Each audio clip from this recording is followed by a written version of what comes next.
despicable lack of respect is that Billy What's-His-Name show booking a match for the total package Lex Luger and Super Brawl? Super Saturday? What is it? I don't even know what it's called. What is it called? Super Brawl Saturday. Super Brawl Saturday? Can he afford to pay me to wrestle Run? I don't know. I'm one of the biggest legends and stars ever in this. God! And your t-shirts are too tight too, Billy! And you book a match with me against Ryan Killings? Look at me! I'm a total package. I will rip him apart. I'm pissed now. Bills are good. Bills are good.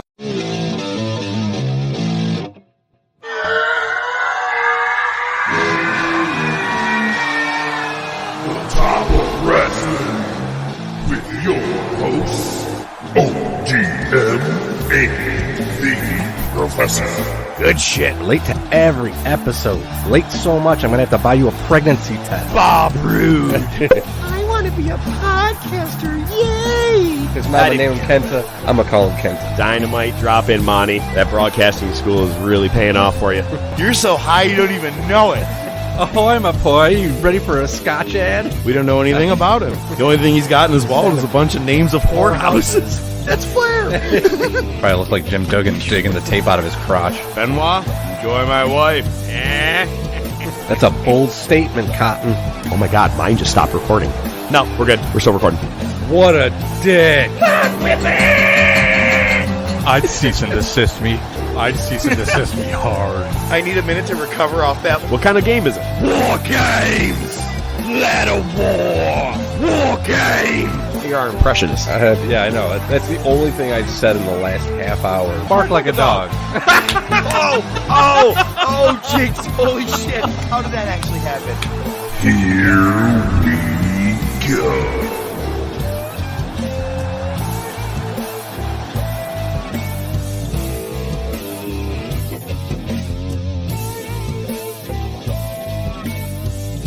Good Wrestling Day! Ahoy, motherfucking mapoys. It's me, the Professor, Mark Fantasia. Not too many more times you're going to hear that. I'll give that a little hint, a little cryptic hint. But yeah, we are back. We're back with another episode, The Top of Wrestling. Thank you for listening to us on iTunes, Spotify, Podbean, Amazon Music, Pandora, YouTube, Facebook, Twitter, and the old Instagram. Subscribe, like, and share. And if you do that quite a bit, we'll give you our Snapchat and send you some really filthy shit. Hey, guess what? This week, we got a lot of things we're going to be bringing up. We got news. We got recent stuff in AEW, WWE. We're heading towards not only WrestleMania, but we do, surprisingly, have an AEW pay-per-view this weekend. Did you know about it? I mean, we kind of all knew it was on the way, but god damn, this is the most underhyped AEW pay-per-view since their last underhyped AEW pay-per-view, which was, Full Gear. And we also have the Monday Night Wars. We have This Day in History. We got Bring It to the Table. And this week, our top topic. And this comes in part of the watching Monday Night Wars. And you'll see how that goes along later, but today we are talking top celebrity appearances in wrestling, and I can't do any of these topics unless I have ODM. Yeah, I mean, I definitely knew there was a pay-per-view coming this Sunday, and I know another thing, I'm not spending $60 to watch it, so there's that. I also know that Jake Paul finally met his match in boxing, and I hope they have a rematch, and I hope he knocks him out this time. And I'm glad it was Tyson Fury's brother that did it. That's Tyson Fury's actual brother? Mm-hmm. No kidding. Yeah. Didn't know that. I saw the name Fury, and I was like, Tyson Fury's oh, never mind. Listen, man. And I was I'll pay any money. See, that I would pay. I would pay money on pay-per-view to watch Tyson Fury versus either of the Paul brothers. I'd be like, all day, I'd like to see a murder. Honestly, I didn't know that until I read the article talking about the fight, and they called it out. So I'm like, oh, no shit. Yeah. Hey, did you hear about the new Tony Khan documentary that's coming out? Or it actually came out last week. Yeah. I heard it. I heard it's a lot of fun. For those of you, let's not hold back the suspense anymore. It's called Cocaine Bear, And well, we should have given some suspense. Make you watch a whole fucking episode until the very, very end to tell you what that was going to be, to give you the biggest letdown when it comes to a huge announcement. That would be Tony Khan oh, style. Jesus Christ. Let's save that for fucking when we go to AEW. Yes. Yeah. Hey, listen, man. There was a meme you sent me of just like a bear, like, or maybe it actually been the actual it was video cover of what this, or poster cover of what this movie is, but it had Tony Khan's face where the bear's face is, and I was like, oh my God, that's so awesome. I saw another one that was great. It was a picture from Scarface where Pacino's got the gun at the end and he's fighting everybody off, but it was Fozzie Bear from fucking the Muppets. That was a good one. Waka Waka. But I figured my bringing up of the cocaine bear, which, okay, I will say, hey, shout out to Johnny Butabi. He gave the first review of everybody that I know, and he said it's exactly what you want it to be if you go in for a stupid, gruesome, funny movie. I'm like, excellent, I'm in. But like, you're gonna laugh, and you know it's dumb at the same time. That's what, like, what is it? Piranha and Sharknado, Anaconda. those movies. Yeah, thank you, dude. Sharknado has one of the weirdest lines, some of the weirdest lines of all time. I almost don't even want to bring it up. I'm just going to say, look up on YouTube weirdest movie lines in movies of all time or something like that. And there's one that comes up where a guy hits on a girl and you're like, what the fuck? It's odd. Anyway, but let's talk about Tony Khan, because you have some news here. Yeah, well, it actually flows perfectly from the movie that's coming out with Tony Khan in it. So on February 15th, AEW filed to trademark the term AEW Collision. The problem with that is that Tony must have filled out the paperwork himself and must have been in snowman mood, because the trademark that they filed for was AEW Collision. He left an I out. Collision. He left the second I. He left the second I out. So he had to refile that paperwork with the correct spelling. We did the same thing. At first, we did the same thing. At first, we were the top of Wrestling, and we were like, oh, forgot the R. No, that's funny. I didn't even hear that news. I'm so glad you brought that up. That's hysterical. And what's funny is that we both kind of contributed to the news this week and random things that I didn't hear about. So I think this is one of our best. Go ahead, give me the next one. This is one of our best news segments ever, because especially towards the end, because I love doing it. We did it last year. Can't wait to get there. But so a report from Meltzer came out. They talked about it on Wrestling Observer. Talk about, the old ways of WWE still being around. And the funny thing is this seems like a weird report, because the way things are playing out, it seems like this is a non-issue. But basically, some within WWE are concerned about Sami Zayn's popularity heading into WrestleMania. Specifically, the fact that since Sami is so over, they're worried that it's going to affect Cody's push for the title. So basically, Sami night one, done. What's that? Yeah. Well, just on the road up. So basically, there was that Cody/Paul Heyman segment. And basically, the report again from Meltzer is that they rushed Heyman out there just so the crowd didn't have a chance to start chanting Sami. True or not, but are you talking about the video package that had both of them together, but then not video package, but then Paul Heyman was on on the video with the Tron, yeah, the neck brace. Yeah. Okay.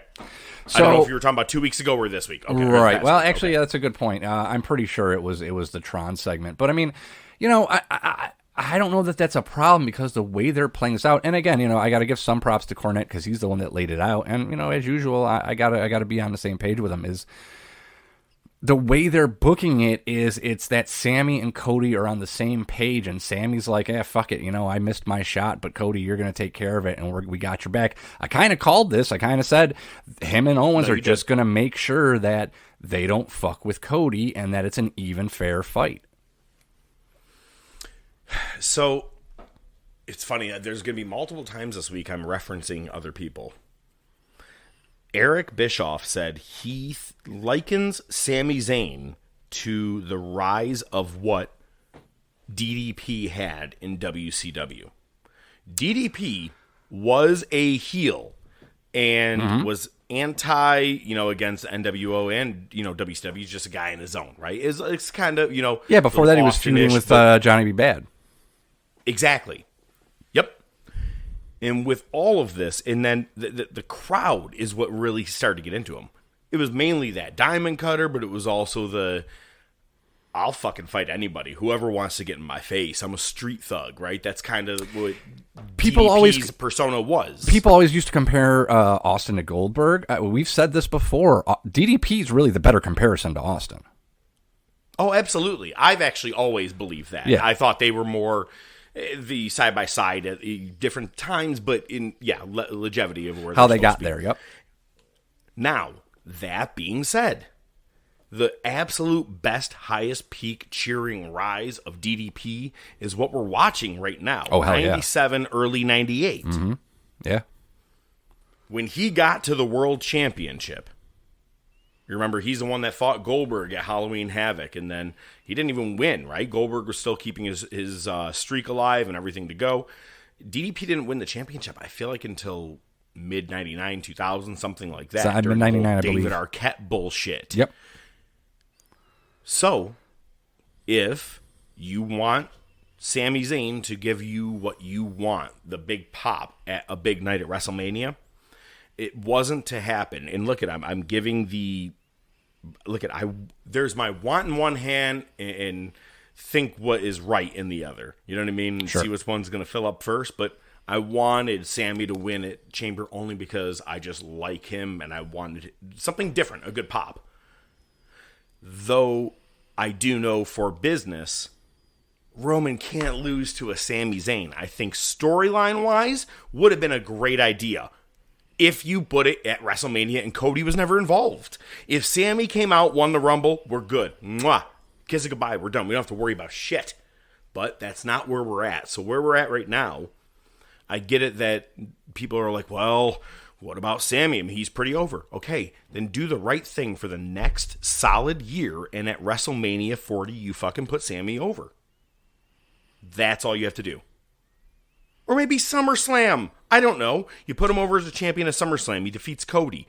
My point is, keep Sammy and Kevin Owens together against the Usos night 1, Cody, Roman night 2. You've just dissolved all your issues. Yeah, I mean, I still am not on the same page with you as far as putting a title on Sammy. I don't see it. I know he's over. I know it would be a massive pop. I know it'd be a good payoff. I still just don't see it. I'm still shooting. What about a transitional? Hang on. Cody drops it to kind of like, all right, John Cena was your champion. He handpicks Daniel Bryan. Daniel Bryan beats John Cena. Bam, Randy Orton cashes in the Money in the Bank. Sammy gets his big win where Cody has a one-on-one with him. He gets his win, either Money in the Bank or whatever it is. Next month he loses it. It's just give him his pat on the ass once, or you don't have to at all. That's fine. But what I'm trying to say is, if this high keeps going and people are still out cheering Sammy more than everyone on the entire roster, then yes, you do have to do WrestleMania 40. That's me personally. It may not go that way. It may fizzle out. Yeah. I think things fizzle out way faster than everybody thinks. You know what I mean? They're like, well, if he's over right now, think about it in 2 years. No. He'll fizzle out. Everybody's fizzled out. Kevin Owens, AJ Styles, all these guys that have come in that were at the top of the card with championships, they've all fizzled out. Where is AJ? Good question. As I'm saying that out loud, I just realized, where in the shit is AJ? We got Edge versus Baylor coming up at WrestleMania, it's looking like, but I don't even see AJ around. That's who he fought last year. My point is that you can give him it. You don't have to, I'm saying, but if you want to, you could do, I think it's the DDP route. The highest thing you can give him is he gave him the U.S. title. When he was the world champion, I don't know. We'll get there. I wasn't really watching Nitro at that time. I don't know, because I know he cut his hair and he was kind of a prick. I didn't really see heel DDP with the championship. Maybe there's a chance you do something with Sammy. You don't. Either way, do you think Sammy's going to be cheered over more than Cody for the WrestleMania weekend? They're going to hijack the show? No, not to the point where it's going to harm Cody. No, exactly. Yeah, 100%. I will say, so this past weekend, my godsons came over, and we just a lot of snow things. I went ice skating for the first time in 20 years. Yeah, man, and didn't fall. I was kind of proud of myself. After I helped him on the blue buggy that you use that you slide along with, the walker. I went around a couple rounds on my own, and look, it was a family night, so you got teens, you got adults, things like that, and there's a whole lot more teens than I expected. And I went around a corner, and I almost thought I was going to bite it. And I was like, if you fall in front of these teens, I'm not sure if your body's going to hurt worse or your pride, because it's going to take you a good minute or two to get up. So don't fucking fall right now. But I kept my composure. I thought you'd be impressed with that, because I know that you being a hockey guy. There you go. That being said, we also watched a little bit of wrestling, and my one godson is a huge Cody Rhodes fan. Oh. He said he was so happy that he won the Royal Rumble. Nice. And you've met Bodie. You know, Yes. Bodie Mania. Yeah, we were there. Yeah. So we rewatched. I go, well, let me show you a good one. So we recently just watched him and Rollins at WrestleMania, the big comeback. I wanted to see last year's. He's just now really catching into it, so he's catching the new stuff. He's not knowing the older stuff. So we rewatched that, and I was like, holds up, man. Look I like him. When he coming back, the son of the plumber, coming back, the storyline, him winning the championship. I'm all for it. I actually have no problem with Cody closing out night 2 of WrestleMania, titles in hand.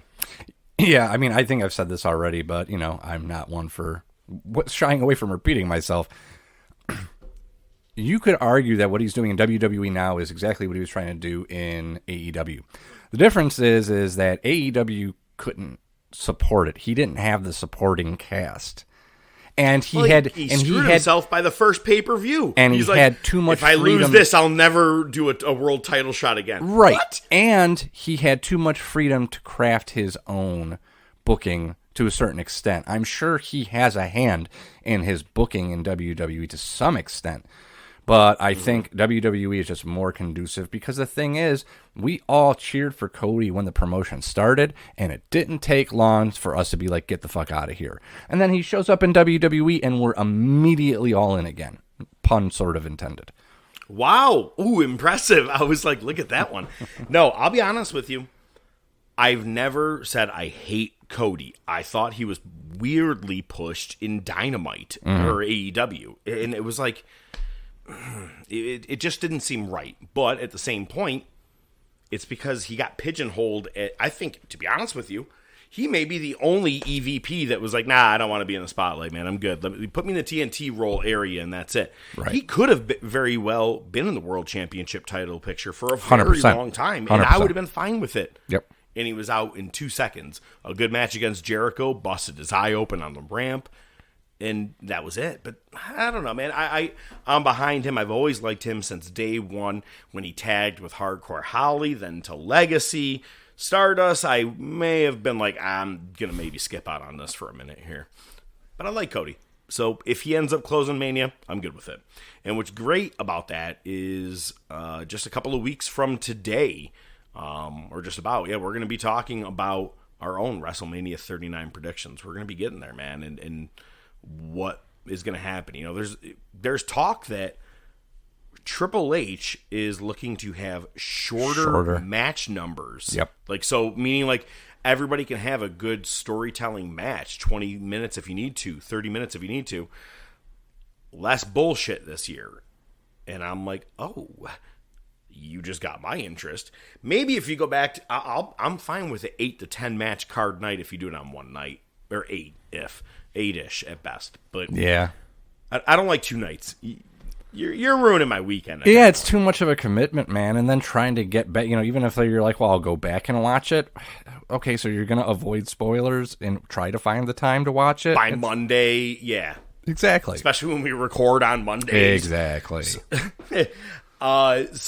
yeah, we'll get into our own predictions, but right now it's looking like a smaller card. I can get on board with that. Yeah. And I will say, if it's true, man, I'm going to be putting it in the predictions very soon. I saw in the news today, Heavy reports Gunther is about to be pushed for a world title. What did I tell you? Set right now. What did I tell you? No, like 3 weeks ago at best is when you said it. Like, yep. You're on.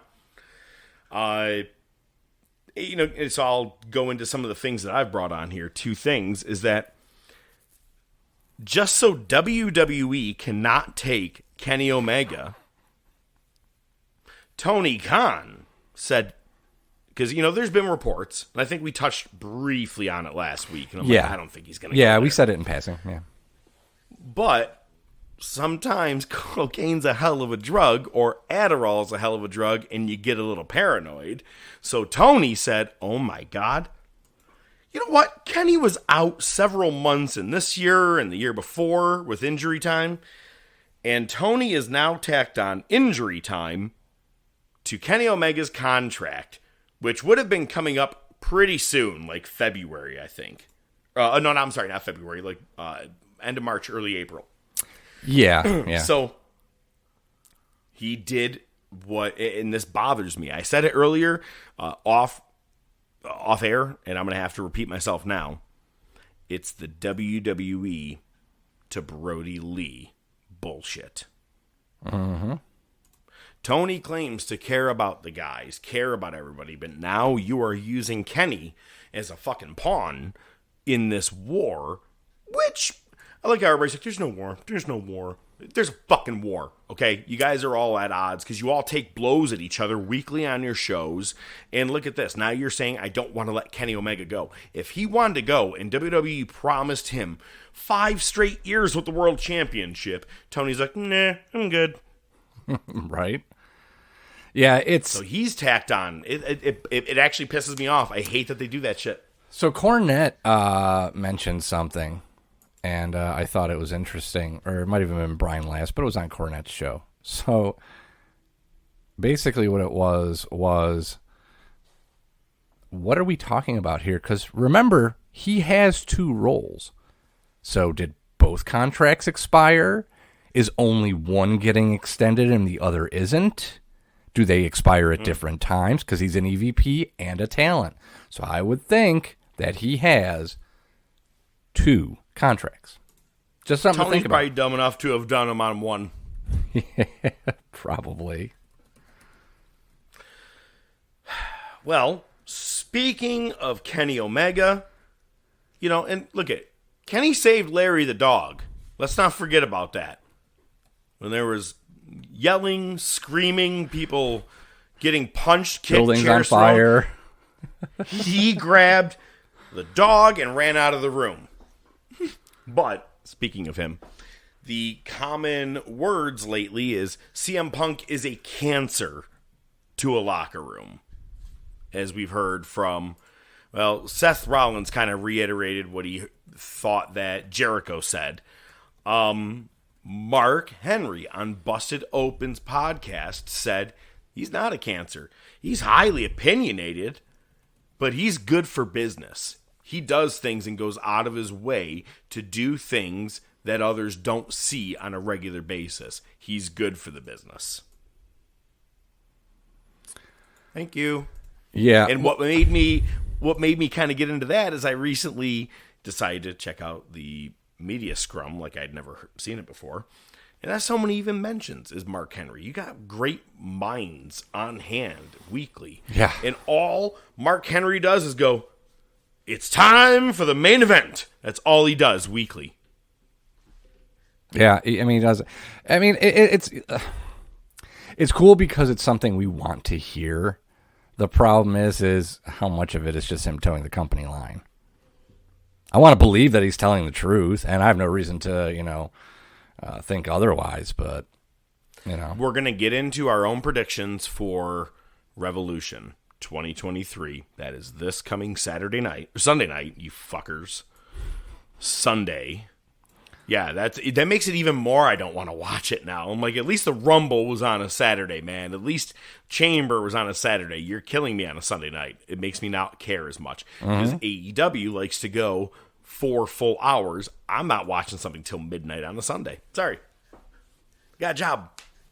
You want to pay my bills, motherfucker? I got kids to feed. But we're going to get into it. Does he? Doesn't he show up? We'll get into it. Punk, that is. Yeah, no, I got you. This past weekend, we did have the first set of Ring of Honor tapings for what will be now the new Ring of Honor weekly television show. And it was done in Orlando, and this is going to be airing on Honor Club. Did you happen to see any of the pictures? I think I saw one of the set. The set, that was the main thing that was leaked, is just the set. And it had a very Ring of Honor feel to it. It looked just like a Ring of Honor TV show. And I'm talking about the weekly ones that were on Fox, about 3-4 years ago. Some of the matches, these are more there was like 30 matches that I read all together that were taped. But some of the big ones that stood out. Josh Woods versus Konosuke Tateska. Nice Did job. I get it? Nice job. Yeah. I was like, as soon as I started, I'm like, just commit, man. Wheeler Yuta versus Timothy Thatcher. Yep. I mean, that's awesome. And if it's for the pure championship, what if you make Timothy Thatcher your champ? I prefer. I don't see a reasonable way to put Yuta over Thatcher. No, not unless he doesn't he doesn't do well. It's pure championship rules, right? So if you don't adhere to the rope rules, things like that could be. This is going to take my 1 second to get into this before I forget. This past week was Muda's final goodbye, and it was at the Tokyo Dome, and it was where he was. What's his name? Hikuleo? No, man. Great Muda, but when he's not Muda, he's, Kaiji Muto. Muto. It was Muto's goodbye. Yeah. And he lost to Tetsuro Naito. Yep. But the match that I'd been wanting to see was Okada versus Kiyama, the guy that kicked him directly in the head. Right. This Kiyama guy is 24 years old as the world champion. And you got Okada is like 36, I think, 37. The match is exactly what it could and should have been. Okada looked stronger than ever. He was handing some hard-ass receipts back for the kick to the face. In storyline-wise, you know what I mean? Sure. Like, going mainly fighting more on the outside. He did a Rainmaker, did the pin 1, 2, and Okada lifted the dude up by the head to give him more punishment. Nice. It was a different kind of fight. So I want to bring that up since I did just mention Timothy Thatcher, because he wrestled on the card because he's known for wrestling at Pro Wrestling Noah. Other matches that are on the Ring of Honor tapings were Claudio defending against AR Fox. So Claudio will be retaining in that match. But the biggest thing to come out of it was there's an old Ring of Honor veteran by the name of Slim J. He took on Mark Briscoe. And Samoa Joe had a match against Tony Deppen. And later on, the pictures that have come out is that Mark Briscoe came out to look like he's challenging Samoa Joe for Supercard of Honor, is what I would assume. So that's kind of cool. He's going to go after the TV title. And so on from there. Let's see. What else do you got, ODM? Oh, there's a lot. So we'll blow by a couple of these. Jeff Hardy's DUI, his case got closed. His license has been suspended for 10 years.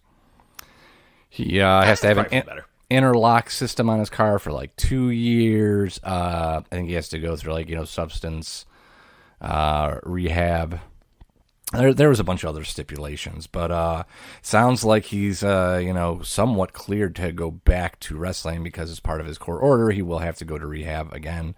So I don't know. Do we see Jeff Hardy in the ring in the near future, or is that ship sailed? I don't know. It's weird because Matt Hardy did a tweet. He's like, "It's the best I've seen my brother in a long time. He's in a good headspace." I'm like, I hope he's right. 10 years or 10 years no license and all. All right, yeah, I guess he's all right.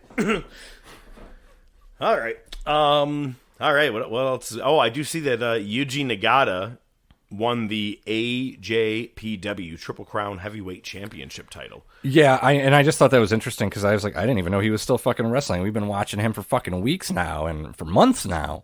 And it's hilarious because when you brought up Muto, I thought you were going to talk about something else.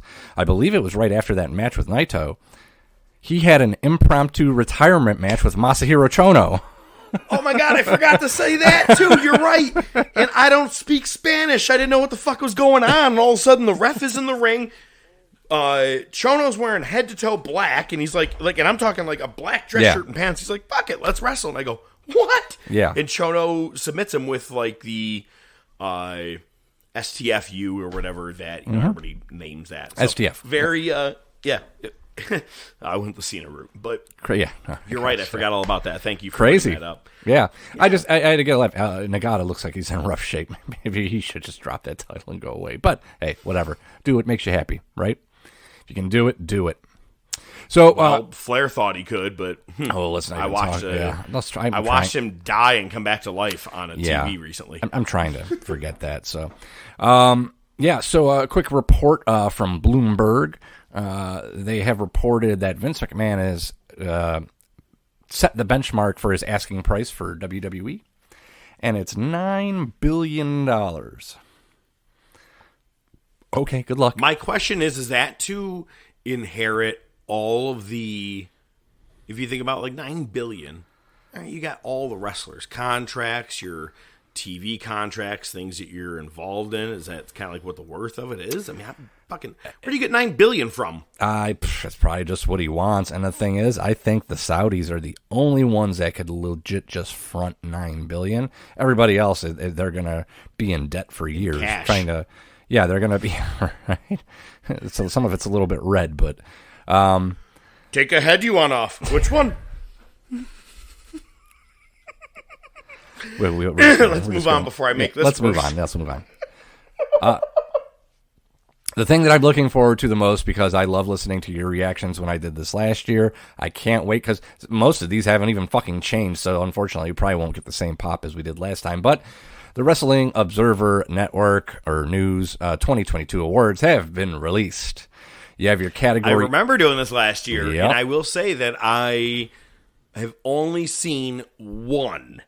And the one, I was like, I don't know about that. And I'll say which one it is when we get to it. Okay. So category A, that's they determine it by the first, second, and third vote.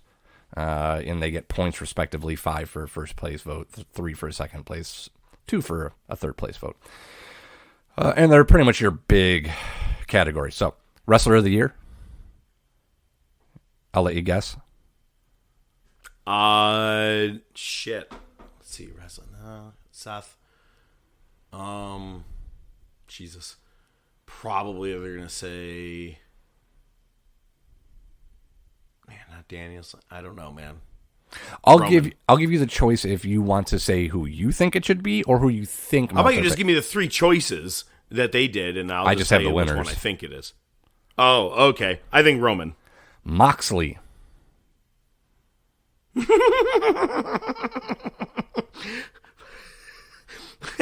Hey, wait. Fucking move on. I can't wait. Go ahead. Most Outstanding Wrestler. Oh, Jesus Christ. I'm not even going to give guesses. Just start telling me, because I'm going to be wrong on most of these. Will Ospreay. Okay, you Not know bad. what? I'm not bad. I'm not upset with that. Okay. Yeah, sure. Tag Team of the Year. Usos. FTR. Hey, all right. Best on Interviews. MJF.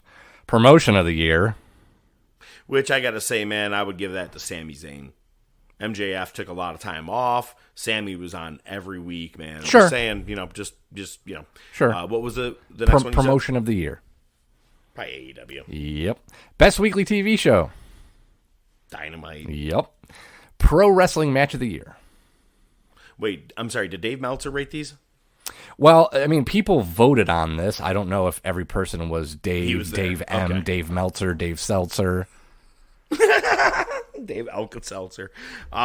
Match of the year. Dog collar match? It was a title match, I believe. I said dog collar match. Oh, no.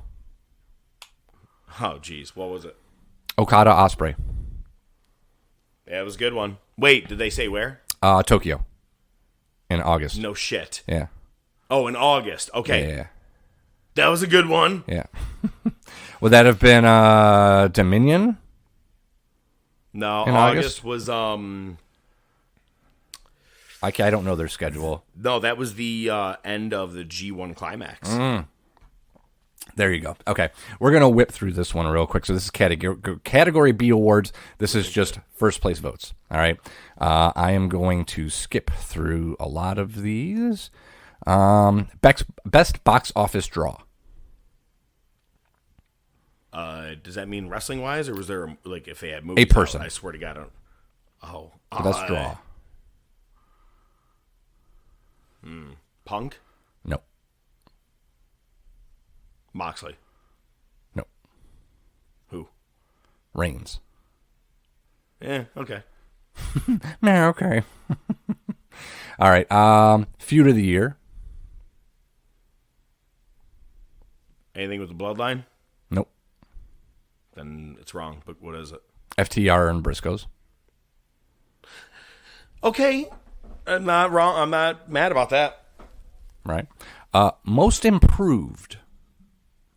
Wrestler. Is it a male or female? Let's say they're both male. Oh. Nyla Rose? When I said both, that's not what I meant. Oh. You dick. Jesus Christ. Top flight. The Acclaimed. Most charismatic. I'll give that to Starks. MJF. What? The Bryan Danielson Award for Best Technical Wrestler. Bryan Danielson. Yup. I was being sarcastic. Motherfucker won its own award. I was kidding, man. I thought like it'd be Zack Sabre Jr., but that's awesome. The Bruiser Brody Memorial Award for Best Brawler. Bruiser Brody? Moxley. Brawler. Moxley. It was Moxley, yeah. Most overrated. Moxley. That's just me. No shit, it should be. Yeah, good call. Most overrated? I don't know. Ronda Rousey. Oh, amen. Underrated. Sami Zayn. Takeshita. Ooh. Rookie of the Year. Takeshita. Braun Breaker. I thought this was like his third year in NXT, but Yeah, okay. this is like, yeah. I would have given it to Wheeler Yuta. Best non-wrestler.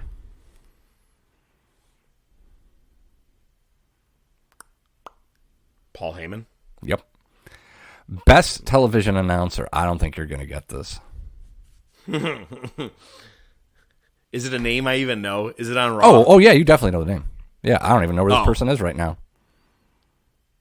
Where this person is? Corey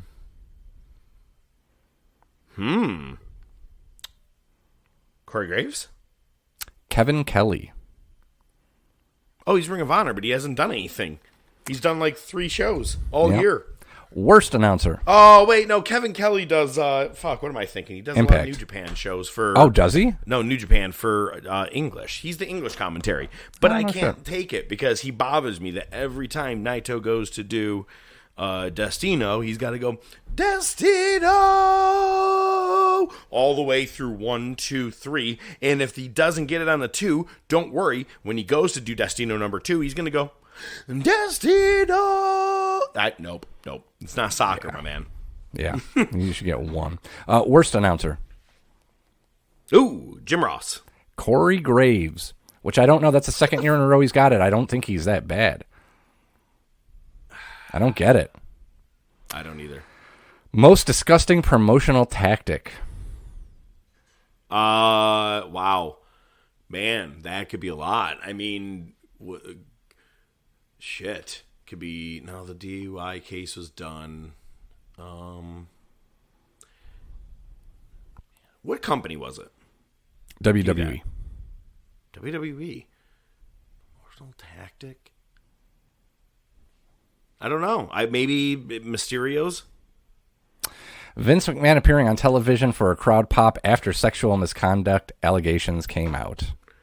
Oh, I'm sorry. I didn't realize there was logical answers to this. No shit. Yeah, no, I know, that was right? yeah, dead on. I thought you meant like promotional, like it was a storyline to get you to watch something. But no, Right. that was accurate because I remember where I was last year in June during the Jazz Fest, and I was like, "Text me play by play. I need to know what the fuck's going on." And you texted me. He almost fell.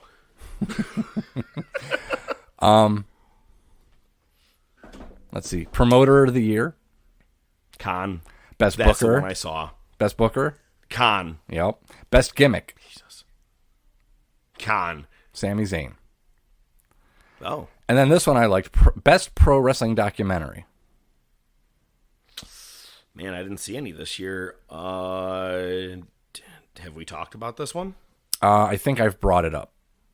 Okay, I don't know it. Tales from the Territories, Lawler, Kaufman. Oh yeah. Ooh, look at that. That was a good. Great. That was really Bringing good. something up. You know what he is? A celebrity, and we're going to be talking about him a little later on today. Transition. Well, I'm going to let you take speaking of the a last transition from good things to bad things, you know what has WrestleMania written all over it? Brock Lesnar versus almost. Oh, you almost had it. Almost going to be a good match. Not really. I don't know. He challenged him. I have no idea what's going on with that, so we'll find out. But I'm going to do these last two out of order. So just a couple of weeks ago, I saw Zelina Vega and a couple other people be like, I'm tired of signing all these autographs for people, and then they just turn around and sell them on eBay and stuff. And you can tell because they have like 47 big things. And they're like, can you sign all these for me? And Right. they I know, turn right? around selling them. This past week on Rampage, a guy gave Soraya $50 to sign something, and she did it directly on camera, took the money, and walked away. Take the money and That run. was staged.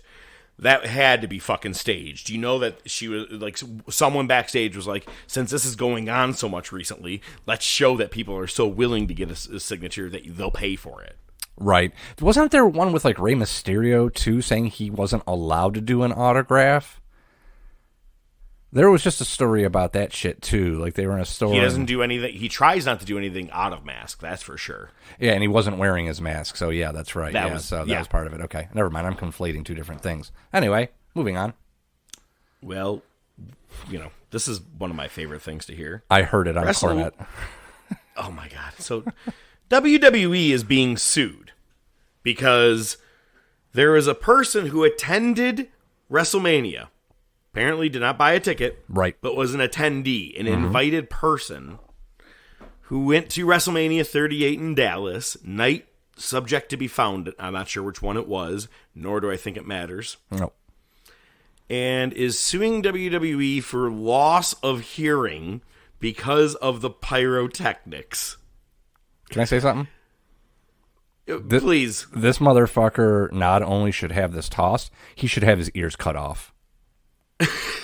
Reservoir Dogs style. Yeah, for Hey, filing you this know suit, what? he should have his ears cut off. And that's funny you say it because the guy's name, it's funny you say, you got Reservoir Dogs. I got a Tarantino transition for you. The guy's name was Marvin. Marvin Oh, Nash. shit. Just shot Marvin's ear off. Man, I've seen some shit in my life. Wow. No, that's fucked up. Oh, man, I shot Marvin in the face. But that was in Pulp Fiction. But in Reservoir Dogs, the cop that they beat up and cut his ear off is Marvin Nash. Get out of here. Oh, shit. Wow. Yeah. Wow. What a weird connection. I took it. Wow. Mind blown. Wow. Shot Marvin in the face, in the ear. Shot Marvin in the ear. Why the fuck did you do that for?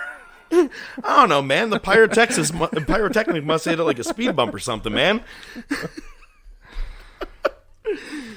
Pretty please with sugar on top. I love it. A please would be nice. Oh, you calling the wolf? Oh, you feel better, motherfucker? Dude, there's no... Come on. And even if you were right next to any speaker there, everybody in that place would have been deaf. Or anybody near that spot would have been deaf. You were already deaf and needed a reason. You're like, you know what? That could make someone go deaf. Ding, ding. Right. I was going to say, the amount of concerts bastard. I've been to, I could sue a lot of people. Right? I mean, that's... And I did hear Cornette's thing.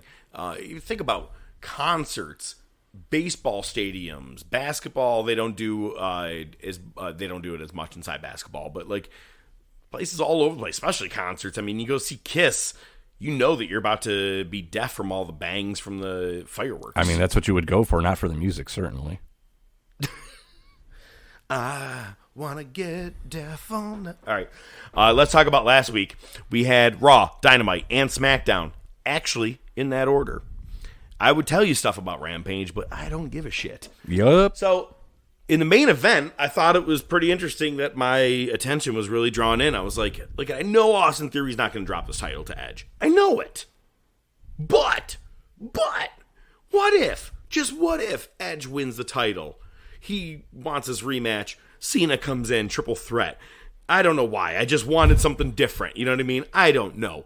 But it's likely going to be Cena versus Theory. But it was a good match, but it got interrupted with Finn Balor, and it's looking like it's going to be Edge versus Balor at WrestleMania. Makes sense. Which, I've heard some rumblings. Some people have said a couple of different match types. I bet you if they're going to do one, it'll probably be like a Hell in a Cell. Hell in a Cell. That's where my mind went. Yep. Because then you could use Demon Balor. I was just going to say, rumors that Demon Balor could be coming back. Which would be great to get a little Gangrel kind of, or the Brood kind of. Yeah, he's done that. He's done that. So, I mean, he definitely could do that. The segment with Ding Dong Hello, Bailey's show, where she just has a door in the middle of the room, much like how the APA have their door, right? And it's funny because Bailey's like, you better use the door! And Becky and Lita still walk through the door, which I thought was pretty hysterical. You know, kayfabe pal, it's Monday when we record. Lita and Becky are taking on Damage Control for the tag team titles tonight on Raw. Now, sources that I have been looking at are saying it's that transition so that you can have those two against Rousey and Baszler. Because then you got Becky and Rousey with their history, and then you just have Lita because she's there. You know, a couple weeks ago I mentioned that Lita had a match in Saudi Arabia against someone. It was Becky. It was Becky who she had that match against. I don't know. That was the two biggest things I can give you from Raw, by the way. Do you think... I know, right? Do you think the door is the same door they used on NXT where Gigi Dolan got her head kicked in? That was so barbershop style. Oh, it was 100%. Ridiculous. It was 100. It was literally a remake. Good homage. Yeah. I mean, it doesn't hurt that HBK is the fucking producer for NXT. Yeah, I've been seeing things that he might come out of retirement to face Grayson Waller. Dear God, please no. I'm like, please Dear don't. God, please no. Yeah. We saw what you could do. We saw it. Missed it by When you had hair, that didn't much. have hair. Did you see when he came back? Because he completely whiffed that fucking moonsault. First thing he says when he gets back into Gorilla, missed it by that much. But you can do it because you're paid $5 billion over the death of many people. Yep. So on Dynamite, MJF brought things to a new level with Danielson and saying, you know, you're ungrateful. You were given a second chance on life. And that's something I want because I'd like to have the wife, the family, all that stuff. And now he said that him and his fiance are done. And apparently, from what I've been seeing, I'm not sure if it's true, but the one he just proposed to not too long ago, I guess reports that they're done. Oh, see, I didn't even see that, and I didn't even think about that. I thought he was talking about an old thing. I have one problem with this. Well, it wasn't Liv in the front seat of the car, because... Well, I wonder whatever happened to her. In jail? Yeah. Again, his delivery, stellar. His ability to work Danielson up, fantastic. Yep. He's best on the stick. My problem is that it was too baby-facious.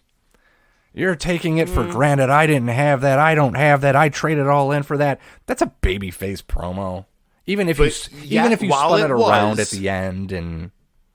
But yet, while it was, man, it all came full circle again. It did, right? Because then you just see, hey, Birdie, As soon as I saw him die, I go, oh, shit. Yeah. He just called out his daughter's name, and we all know it because of the Bella show and just it's the internet.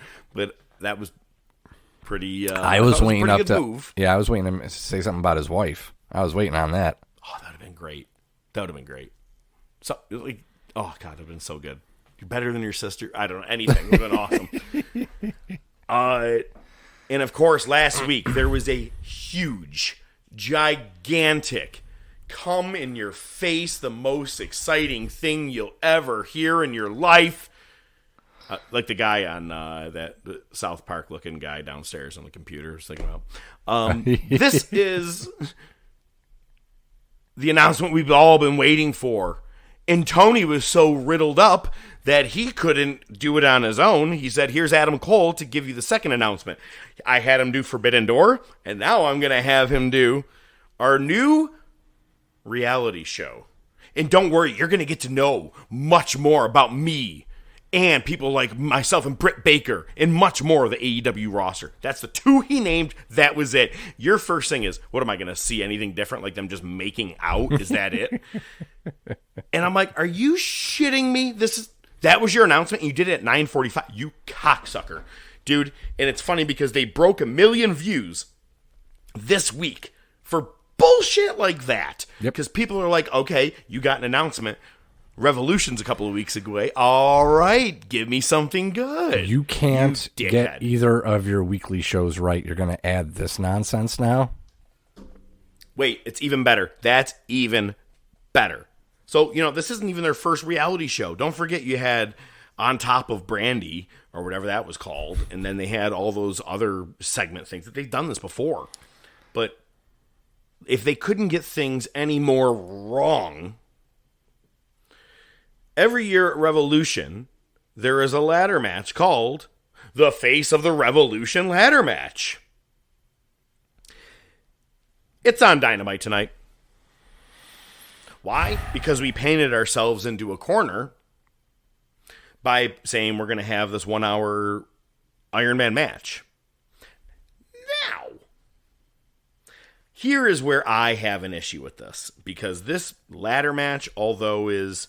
Looking at the guys on there, I think they all should very well be on the card. Now they've added the House of Black is actually going to be challenging the Elite for the trios titles. The most rush shit you could do, or have your annual ladder match. Okay, so we're going to call this the Face of Dynamite ladder match, which is tonight. And it has Eddie Kingston, Konesuke Kateska. Did I get it right? That was pretty close. That was pretty close, yeah. A little stutter. Powerhouse Hobbs, Sammy Guevara, because, we need someone to stand up on top of the ladder, do a little crazy logo thing. Douchebag. I just hope he lands on his head this time. Oh, God. Ortiz, AR Fox, who I think will be good in this match, because, top flight, high flying guy. Spot. Action Jackson Andretti. And fuck you, I need a drink of water. And Commander. Go ahead. Ask yourself, who is Commander? No, that's my point. Exactly. I saw the tweet, and I was like, who the fuck is that? I still don't know, other than he's making his AEW debut. There you go. Tonight. He wears a mask. That makes sense. That makes sense for your Face of the Revolution ladder match is a brand new person to come in. In a mask. What's fucked up? He's going to, in a mask, and he's going to win. That's the best part. Yeah, I mean, see, here's my thing. I'm already muddled about the whole TNT title right now anyway because it keeps flip-flopping. And I don't know what's going to happen at fucking Revolution. I'd like to see Hobbs get the push because how many good stories and promos have we gotten about Hobbs? And he just keeps disappearing. Dude, we called it from fucking day one that this dude had potential, and they fucking have wasted him. So let me ask you this question. Do you think he could possibly do this? Look, I want to give the benefit of the doubt as much as I can, unfortunately. That's what I do. But what if Powerhouse Hobbs wins on Wednesday night And no matter who wins, Joe or Wardlow, he comes out afterwards and says, I'm not waiting for Dynamite. Let's go right now. Kind of cashes in.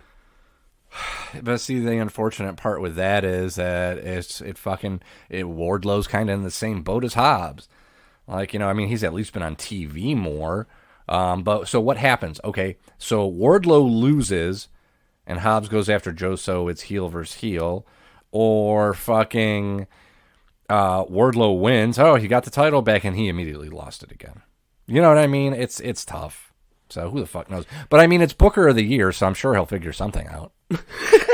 But again, another paint yourself in the corner. Oh, yeah. You did a trilogy with Darby and Samoa Joe that was awesome. Each match was better than the last one. Sure. And now here you are, you're like, who wants to see a match because I cut someone's hair off and he's sad about his daddy?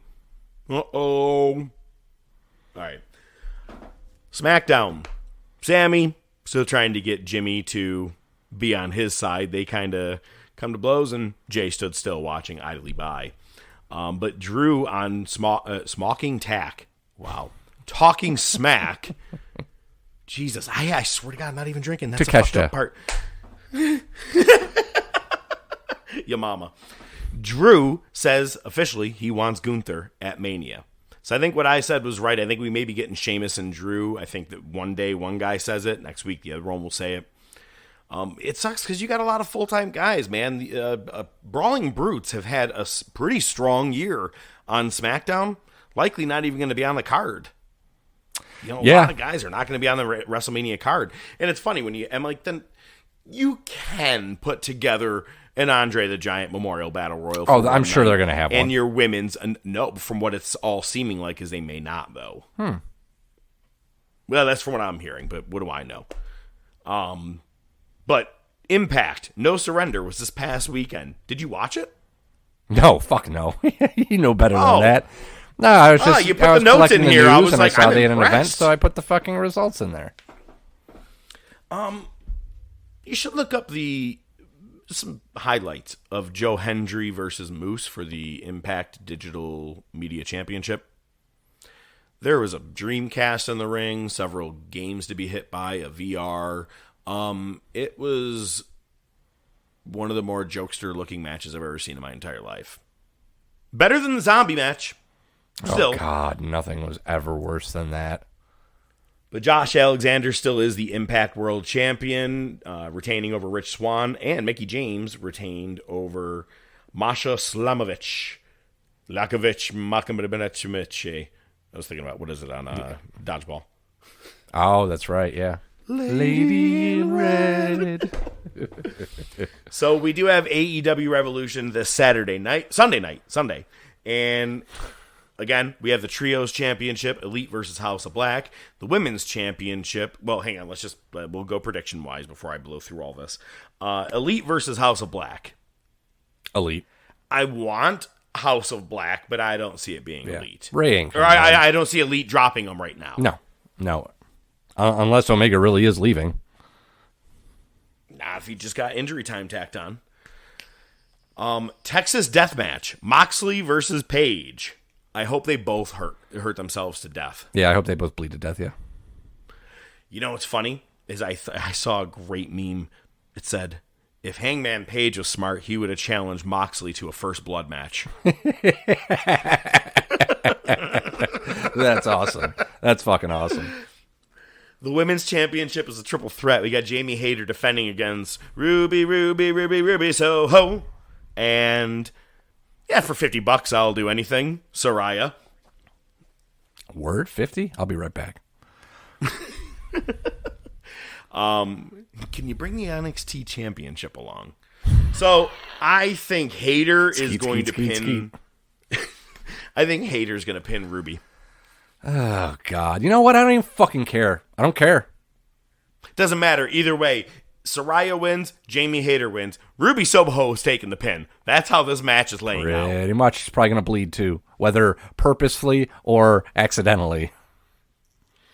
Man, that broken nose from Ty. Ugh. The TNT Championship, as we've already talked about, Samoa Joe versus Wardlow. I kind of feel like since they did the hair cutting thing, my daddy... I'm not being sarcastic. I think Wardlow wins. Same. I think he's going to... But then Joe's going to take it back on Dynamite, so whatever. Yeah. Right now, we still don't know who the fourth team is because that's being determined tonight in the Casino Battle Royal. But Part 2.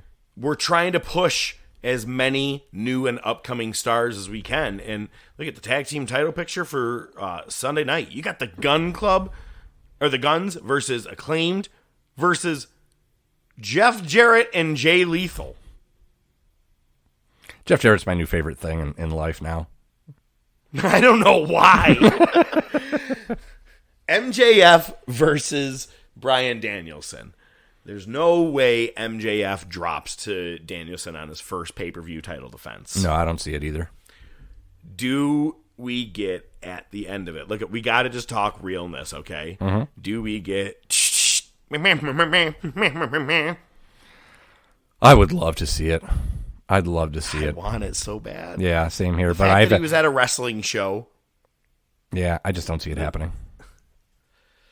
Oh, it would be so poetic, though, if you think about it. After All Out, he shows up in that whole mask thing, all that. It would be really great if he did. I'm just saying, there's opinions, right? And I'm not doing the whole everybody's got them, but truthfully, he had an opinion about some things people asked him during a media scrum. He didn't do it on your live TV. He did it on a fucking YouTube media scrum, and and let's and said what he had to. And let's be honest, those media scrums are jokes anyway for AEW because it's just a bunch of smart marks. Yeah, it's the same for WWE. Sammy was still playing his same character. Right. Punk was the first time he wasn't in character. Just sitting there eating a muffin being like, anybody want this? I'm old, I'm tired, and I work with children. I loved it. So his voice is so groggy because he was tired. I forgot to mention when we were talking about the Observers Awards. FTR won a couple. They won the feud with the Briscoes and the best tag team. AEW put out a tweet congratulating all the AEW roster members that won awards, except for FTR. Was Punk in any of the awards? I forgot. No, not any of the winners. Okay. No. But Dax basically responded to a tweet saying, aren't our contracts up soon? Or something like that. Yeah. So, yeah. Dude, we have gone but from... good for him. Tony likes to play on tweets and start talking shit about Ariel, that dude. Right? Ariel Helwani. So, he wants to play that? Go for it. It's a great time to be a wrestling fan to what the fuck is happening to. It's a great time to be a wrestling fan to where the fuck is happening. And it's been a roller coaster ride since we've started this podcast. Yeah, I've gotten grayer. Well, each and every week we have a gripe, as it seems to generally be. Nothing positive, as I would hope, but let's bring it to the table. Just bring it, bitch! Oh my God! In October of 2022, I think it was like the first week, Extreme Rules. It closes out with the final huge return that we've been waiting for. Bray Wyatt. We got all the masks. We got just everything. It was huge. The build-up was awesome. First promo out. Oh, okay. All right. I don't know where you're going with this, but that's good. I don't want to know. Let's do this. This episode drops in March. It's March. It's freaking March. Mm-hmm. He's had one full match. Yeah. That ended with Uncle Bo Dallas Howdy completely missing. Maybe if you took the mask off, you would have been able to see where Eli Drake was. This is true. Or LA Knight. Close enough. I knew where you're going. Nothing has been happening. Where are you going with this? It's been horrible. Do you know that Action, Jackson, Andretti has had more character progression on TV, even against the Jericho Appreciation Society, than Bray Wyatt has? And Action just got here, the beginning of the year? Yep. What am I missing here? I told you it was going to be a shit show. It's bothering me because I'm like, I just saw they went back to a Firefly Funhouse segment this past week on SmackDown as well with him. Well, everybody's... For what? Yeah, everybody's talking about, it's going to be the Wyatt 6, and it's going to basically be all the puppets. Great, so we're going to have wrestling matches where, are they going to take off the masks, or are they going to wrestle in them? Is it going to be like another Man Tower thing, or... What the fuck's going on? I hope it's actually... Well, it's funny because the beginning of the Firefly Funhouse match showed 2 Undertaker action figures wrestling against each other. And so it's funny you're saying, like, all these puppets... Well, maybe the puppets are just going to fight each other inside that house. It's just going to be all behind, like, under a cardboard box. It's weird. It's really, really weird, man. It's bothering me because you had the chance, and you haven't done shit. I mean... I'm not saying he's got to be in a world title picture, but do something. Yeah. And here's another trend to this day. I said I had another one. I mentioned that I'm on Bischoff's side about Sami Zayn being close to DDP. Well, Vince Russo, you know there's something wrong in my head if I have to be, bro, we're going to set him on fire. And when they did that with Wyatt, and it still didn't work. But Vince Russo said, do you realize that Bray Wyatt has been in the WWE system pretty much for a decade now? Mm-hmm. He should already be at the legendary status Taker was at his 10-year mark. And he's at lower than mid-card right now. Yep. Why am I just sided with Vince Russo. The best thing that's how much they have fucked up Bray Wyatt. Yeah, and the best thing that's come out of his return is they got me to buy a Mountain Dew Pitch Black. I could have added the grape dye myself. Thanks, Mountain Dew. What do you got this week? All right. Well, it's funny. We were just talking about Starrcade 97 and Sting and how, all the drama, surrounding that and the shitty finish and, talks of Sting not being in shape, and they kind of just rebooked it like a month later. So A&E has released some new biography shows for WWE. One of them is the NWO. I've not seen the episode. I did hear Cornette review it, but before I listened to Cornette reviewing it, I stumbled across a 1.5-minute clip on Twitter. Basically, it starts with Hogan saying, yeah, so we got to the arena that night, and I said, I can't do it, brother. When you lose the title, you gotta come out of it on the other side looking better. Then it cuts to Nash, who says, wait. Then it cuts to Nash, who says he had complete creative control. You can't give a wrestler complete creative control. You just can't do it. Then it goes to Bischoff, and he goes, yeah, that was in his contract, but he never used it. He never, except that night. It had nothing to do with Sting being out of shape. It was 100% Hogan being like, I can't do it, brother. That's literally why the finish. And basically, they changed it at the last minute, and the story is Hogan told Patrick, don't do a fast 3 count. And then Hogan turns around and blames Sting for not kicking out.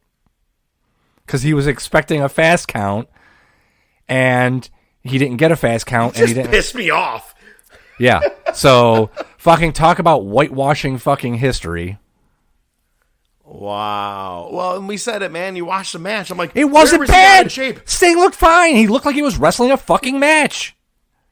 I will say, was he maybe a touch? That's what they did. You look at him, and he's not exactly the slimmest Sting that he is right now in the February-March time. Yeah, but it was also his first match back. I mean, he wasn't really taking a whole lot of bumps and getting back in the ring. Exactly. You know what I mean? So it's all that black, you know. That's excuse, man. Well, that's crazy. Well, you know what else is crazy? I bet you didn't know this. On this day in history, Rob Van Dam, he got high. Let's go to the wars. Marty, you've got to come back with me. Where? Back to the future. Wait a minute, Doc. What are you talking about? What happens to us in the future? What, do we become assholes or something? Give me a hell yeah!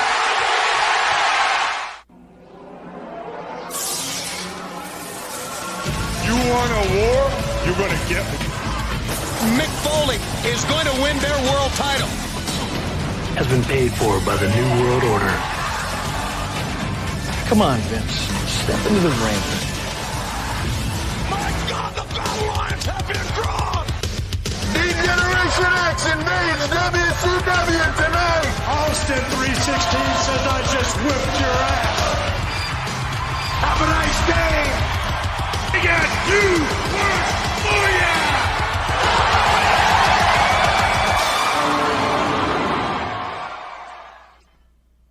My name is the Heartbreak Kid Shawn Michaels, the World Wrestling Federation champion. And what I'm doing right now is treating you like a man. But make no mistake about it, Mike. I am calling your ass out right now, right here, boy. Whoa! Man, here we go. You want to do it? Let's do it right now. Here we go! You get your people out of here, I'll get my people out of here, and you and me will handle this man to man. Shawn Michaels, can you say Mitch Green?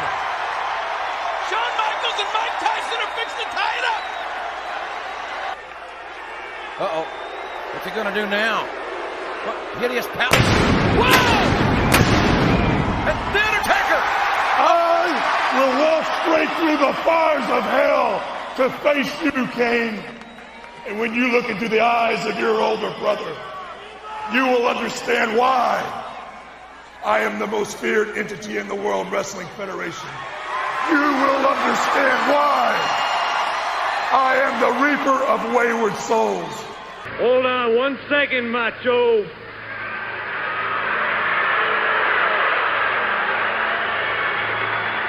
Hey, yo. Hey, working man's man, Scott Hall. Last week, you told me to bring it and don't sing it. Well, I brought it.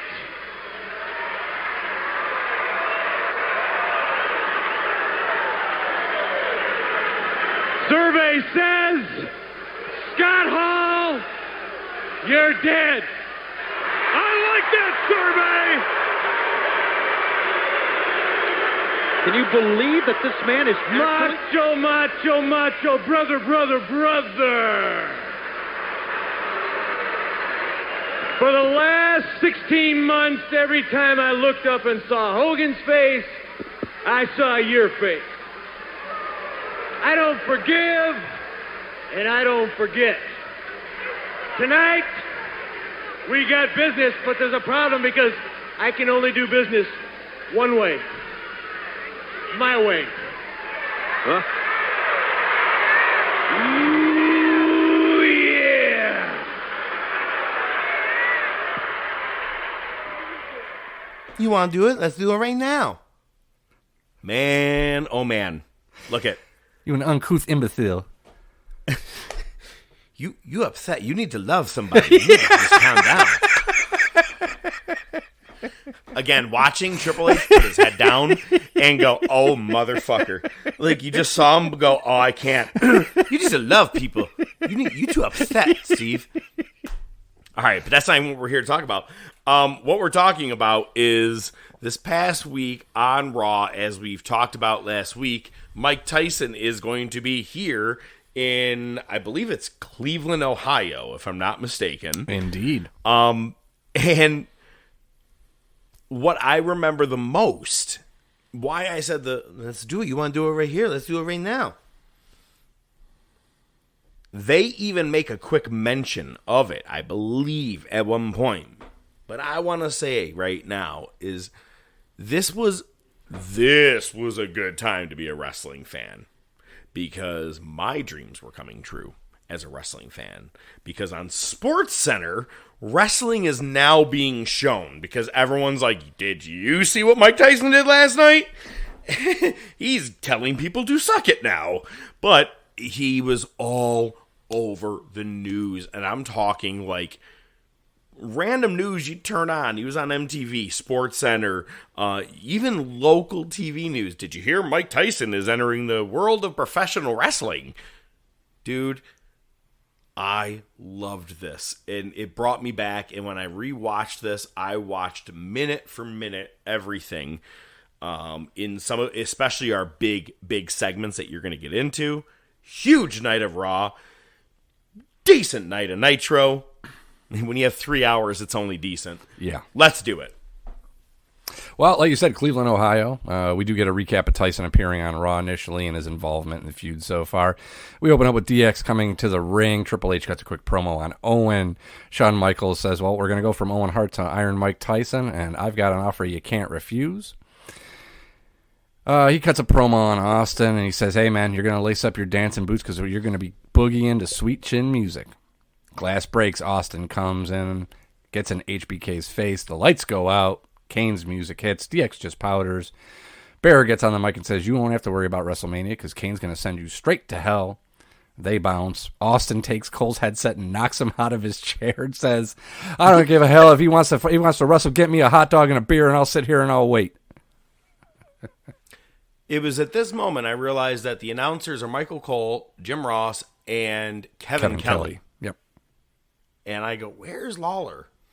And he comes in the second half. I didn't realize they started doing the Nitro thing where you do the switch off on announcers. Yeah. I'm now just catching it right now. Yeah. He's the war zone because he likes to say what's... Puppies. Yes. Because not puppies. Yet. We'll get there. We will get there. They do a quick tease on a mystery WrestleMania guest. It's a woman. They show a silhouette of her in a quick interview. We'll get there when we get there. Limo pulls up. It's Shane. Oh, my God. I just remembered who it is. Yeah. I had to look it up, to be quite honest with you. A limo pulls up. But it's honestly one of the best segments, and it has nothing to do with her. Yeah. So you get the New Age Outlaws to the ring. They're wearing neck braces. There's the dumpster at ringside again. They're in Cleveland. The baseball team at the time was named the Indians. It's now the Guardians. So they're wearing Florida Marlins t-shirt. The back of one of them says Indians suck. The other says Marlins rule, or Marlins are number one, something. They said, Road Dogg says they're going to be pressing charges against Chainsaw Charlie and Cactus Jack. Murder in the first. They're not dead. They're going to use Road Dogg's home video as evidence, and they're not going to wrestle tonight. And Slaughter comes on the try and says, you're not hurt, you're wrestling tonight, and you're going to defend your titles, and it's going to be against DOA.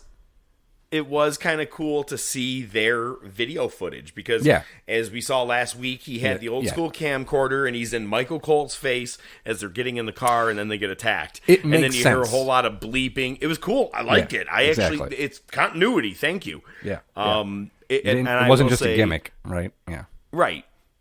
I will say, I don't care. This isn't, anything with politicalness. It will always be the Cleveland Indians to me, because that's where Rick Wild Thing Vaughn played. Exactly. That's where Willie Mays Hayes played. Jake Taylor.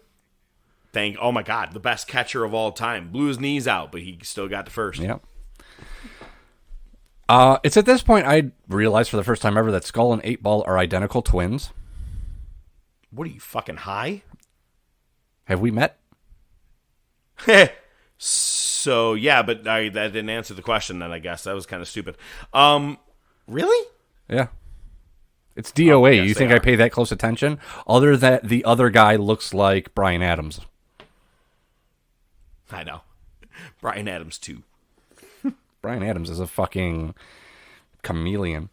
Chainsaw and Cactus pop out of the dumpster, and the Outlaws powder through the crowd. Hooray. Next, we get a Sable hype package, which leads into our Mero versus Tom Brandi, because Tom Brandi's apparently still around. Sable, as usual, gets sent to the back immediately. Luna ends up coming out to ringside, acting as Mero's valet. Crowd starts chanting for Sable. Luna causes a distraction, low blow TKO. Luna kisses Mero, and Mero's not quite happy with that. Goldust runs in and beats down Mero. Luna joins in. Sable comes out and attacks Luna. You just realized you kissed every gimmick that Goldust has done? Yikes. Yeah. So, Sable and Mero argue. Shoves Mero to the mat, and Mero powders. Gun to your head, Luna. Sure. Sure, pull the trigger. Can I do both? Afterwards, I may want to be shot in the face. It's going to be like that scene from fucking Kingpin where he pays the rent. That's gross. Let's move on. All right, you're ruining my appetite. Okay. I'm about to have dinner right after this is over. Come on. All right. Owen Hart versus Mark Henry for the European title is up next. Slaughter stops the Nation of Domination on the ramp, tells him to head to the back. But China comes out later with absolutely no problem. Owen has a sharpshooter locked in, and as a typical dumb face does, gets distracted by China on the apron and breaks the hold. Owen goes to the top rope and says, "Hey, watch this, China, watch this." He must have had a crush on her. China naturally knocks him off the top ropes right into Owen Henry for a bear hug. But then China comes in the ring and low blows Henry for a DQ. I like that shit. You're going to fuck your opponent by fucking your opponent. Mm-hmm. I like that. And what's crazy is that in a couple of months, she's going to fuck the opponent. Not in real life, but there's a whole he wants to date China thing in the summer. Yeah. Which is kind of funny. It kind of goes along with all this. Like the low blow, but later on, he's going to be like, "Hey, I got sexual chocolate. Here's a Hershey Kiss." Later on, you get the whole bar. All right, let's move on. Yeah, no, I gotcha. That was, longest yard. Cole's on the ramp with China, says, what was that all about? Because I can. Because I can. I loved it. All right. Next, you get a 6-man tag team match, because why not? It's Taka Michinoku and the Headbangers versus the Rock and Roll Express and Barry Windham. We see Vince backstage with Tyson. Tyson has apparently stole Bono's glasses.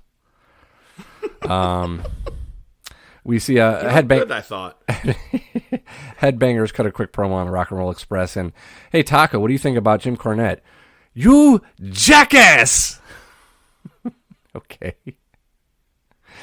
Not the first time that it's actually the second time Cornette's gonna get dissed tonight. Yeah.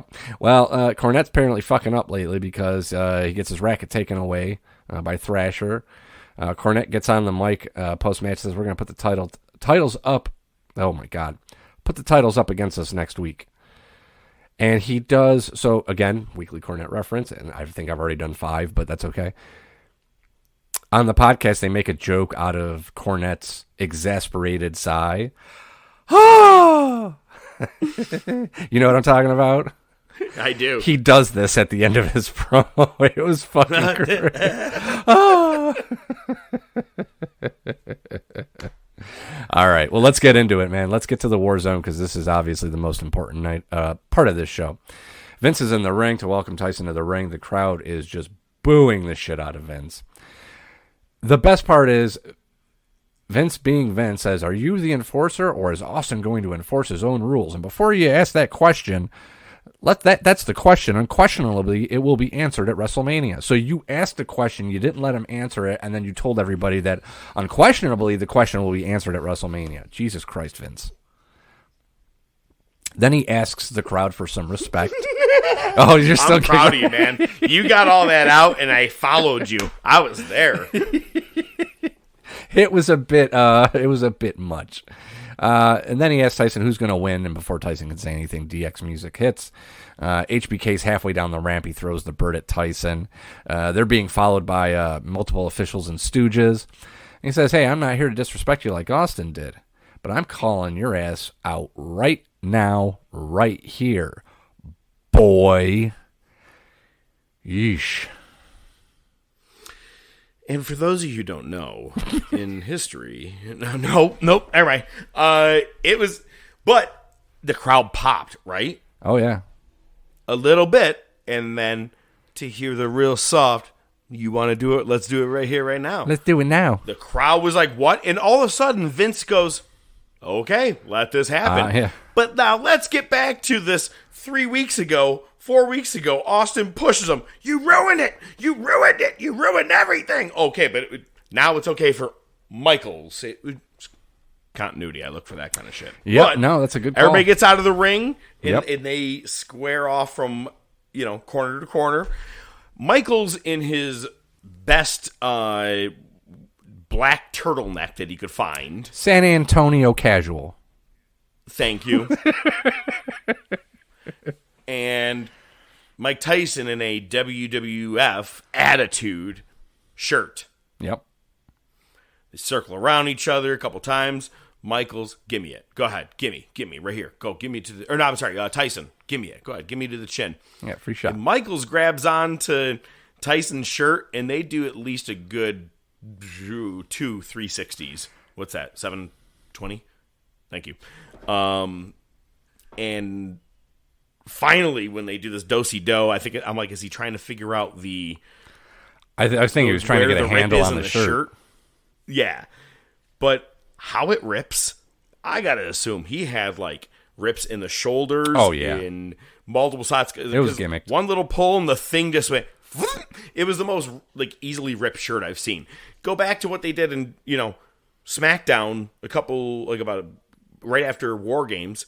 You see how hard they ripped that shirt off of Sammy to give him his new Sammy Uso shirt? Or, you know what I mean, the honorary member shirt? This one just fell off of Tyson. Tyson has way more muscles. But it was awesome because the crowd actually popped and was like half pissed, but also like, this is the shit. Yeah. Good moment, man. I remember it well, and everybody remembers, man. Tyson is a DX member. He's never actually kicked out, so I assume he's probably there for life. Like the NWO. Wrong stable, but close enough. Yeah, Vince isn't happy. Shawn gives him the chops, and Vince is shown at the top of the ramp, looking on with disgust. So, there's that. And as you and I have discussed, Tyson just has a really awkward way of doing a suck it chop. Yeah. While most of us keep that chop at forearm, this dude thinks it should go elbow to elbow for some reason and gives weird arms. I don't know. Maybe it's because he's got giant pecs and huge arms and he can't get it to go that far. I don't know, man. It's really weird. But when he does it, I'm like, just stop. Just yell it. Yell it. Fuck it, everybody. I want you to fuck it. Maybe it's because he's an uncouth imbecile. You just seem to love somebody.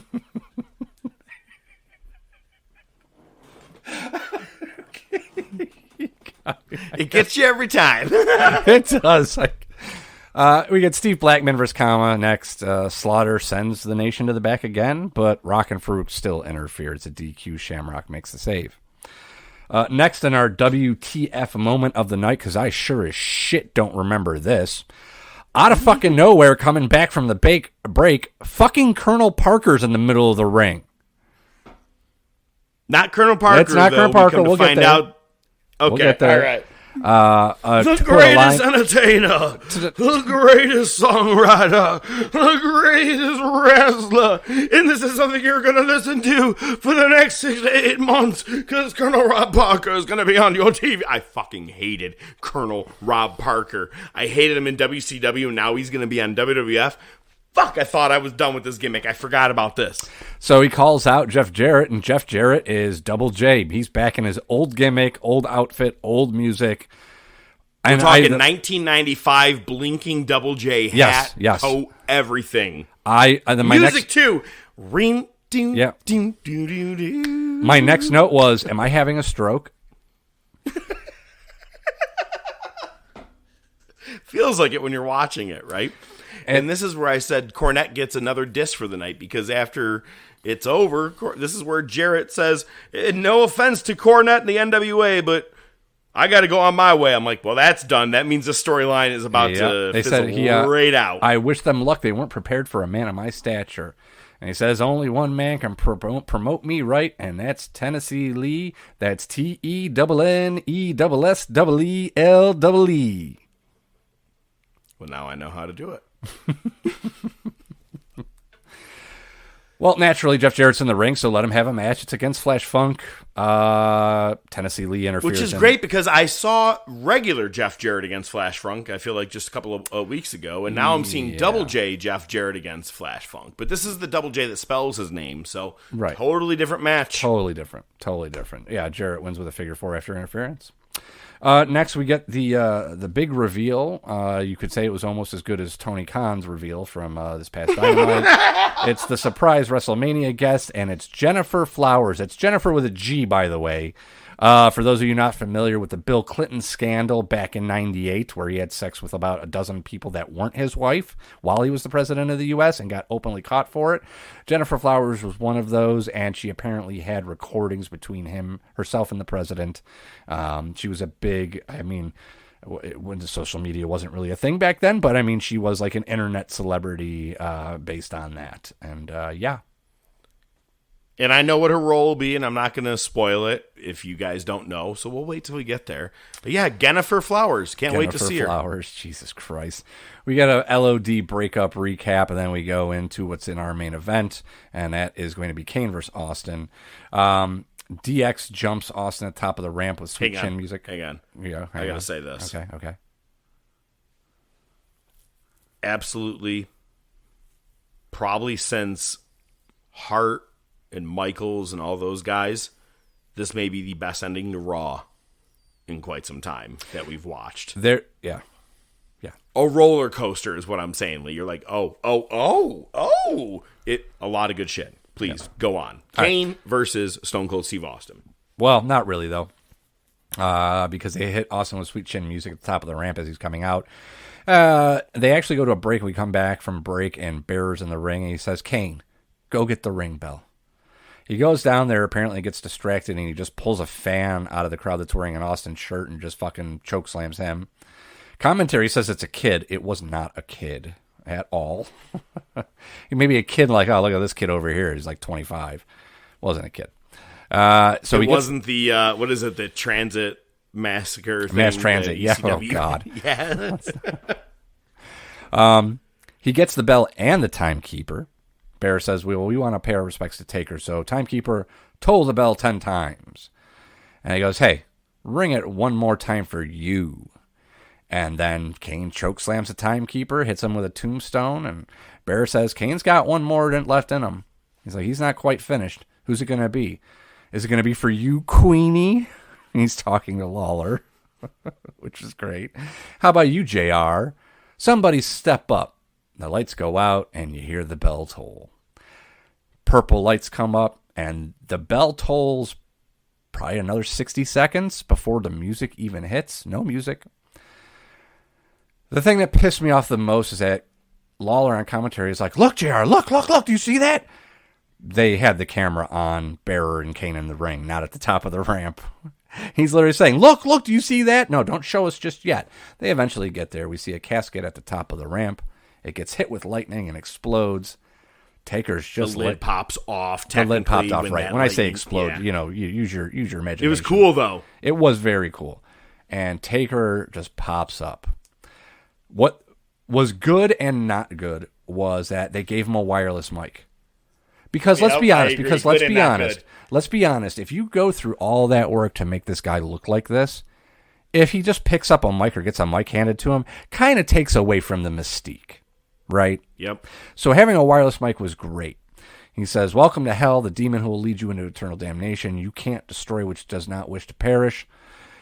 Kane hits his pyro. He does the arm thing, and he nails it. They had pyro set up in front of Taker, but it was small enough that he could walk through it when it happened. They nailed that shot. All the timing was perfect. That was cool as fuck. Because he literally was just like, fuck that, I'll walk through that shit. It's at this point that his wireless mic started cutting out. That was the only thing. And I know why it is, because he walked just too far. It worked in practice or whatever it was, but he walked a little too far, or it was starting to clash with the speakers out there as well. Exactly. You know what I mean? Like on the ramp, it's not getting hit as much. But you he hear just a little, he's like, fight you, Kane. Like it just kind of came in a little bit like, either way, the walk through the fire, holy shit. That was dope. And that's what I mean. Did you think back then, all right, I'm going to get Kane versus Steve Austin tonight? All right, is he going to make it to WrestleMania? Look at last year. Look what happened on the way to WrestleMania. Sid, Brett, Austin, title changes left and right? We had a lot of shit that was happening. So, looking at it now, what could happen? And then Shawn hits him with a super kick before he even makes it out, really, and no one was ready for that. And then for Taker to show up in the way he did, walking through fire after being electrocuted on top of the casket. Yeah, damn, that was a good end to the Raw. I was all for it. It was. Great ending. Excellent. Now, let's sum up 3 hours in about 4 minutes.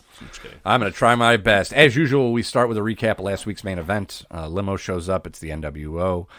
We get Scotty Riggs versus Benoit. Hilarious. There's a sign in the crowd that says, bring back the Ultimate Warrior. Well, guess what, kid? You're not going to have to wait long. 3 German suplexes. Do you think Bischoff saw it that one night and was like, well, I got an idea. That's not a bad idea. We get a segment next. Benoit won, as you'd expect. We get a fucking video package of Macho Man winning the Harvard Lampoon Real Man of the Year award. I didn't know that was a thing, but okay, fine. During the whole video package, they're using NWO music. Okay, interesting, because he's not. Then again, he said, I'm not quitting, you're quitting. So the NWO music hits it back in the arena. It's Hogan and Bischoff to the ring, calls out Macho on winning that. He won the National Lampoon's Man of the Year is what he said. And then he's like, well, you know what, brother? If I can't fucking come up with anything inventive, I'll just say Macho couldn't even keep his marriage together, brother. Jesus wow. Christ. All right, look, man, there's a lot of things you could fuck with this man about. That's not the one you want to do. Yeah, that's definitely not the one you want to go with. It's going to be Scott Hall and Hogan versus Sting and Macho in the main event tonight. And, you know, if you're going to just watch the shit show, I guess you try to enjoy it. So, Mean Gene's at St. Joseph's University in Philadelphia for the Spring Break Nitro Party. Goes up to a girl, you have a boyfriend? How many? If you don't remember this, they were doing this weekly where send in your tapes and show us why we should be coming to you. And they started doing these spring break parties. And back then I thought, yeah, it's got to be cool, man. I wish one day when I go to college, maybe I'll be able to go there and Mean Gene will be there and I'll get to drink a beer with him. Then you start to watch, you're like, yo, Mean Gene creeps the fuck out on some women, and guys are just drunk as fuck and be like, we're using roofies tonight! What I will say is that one of the Nitro girls looked like she was definitely spending the night there. That's all I'm going to say. She looked paid. They come back to the arena, and Tony goes, man, Gene gets all the great assignments. Mike Tenay just gets the luchadors. Right. Nitro's going to be in Panama for spring break, so get ready for that. I'm sure that's going to be a shit show. Next, we get Chavo versus Juventud Guerrera. Juvi has his mask in his hand. He's not wearing it, and he wins with a 450. Next, Psychosis versus Prince Ikea. Commentary talks about the debut of a new music video from Stuck Mojo with DDP. I'm going to talk about that more in depth because I've got a couple stories about that. Okay? I forgot about this. I don't forget. Oh my God, I forget. I don't forget. Next, you get Raven versus Disco Maggot. Raven wins. We go back to St. Joseph's University, and Gene's interviewing a cop that you saw in the crowd in the previous segment.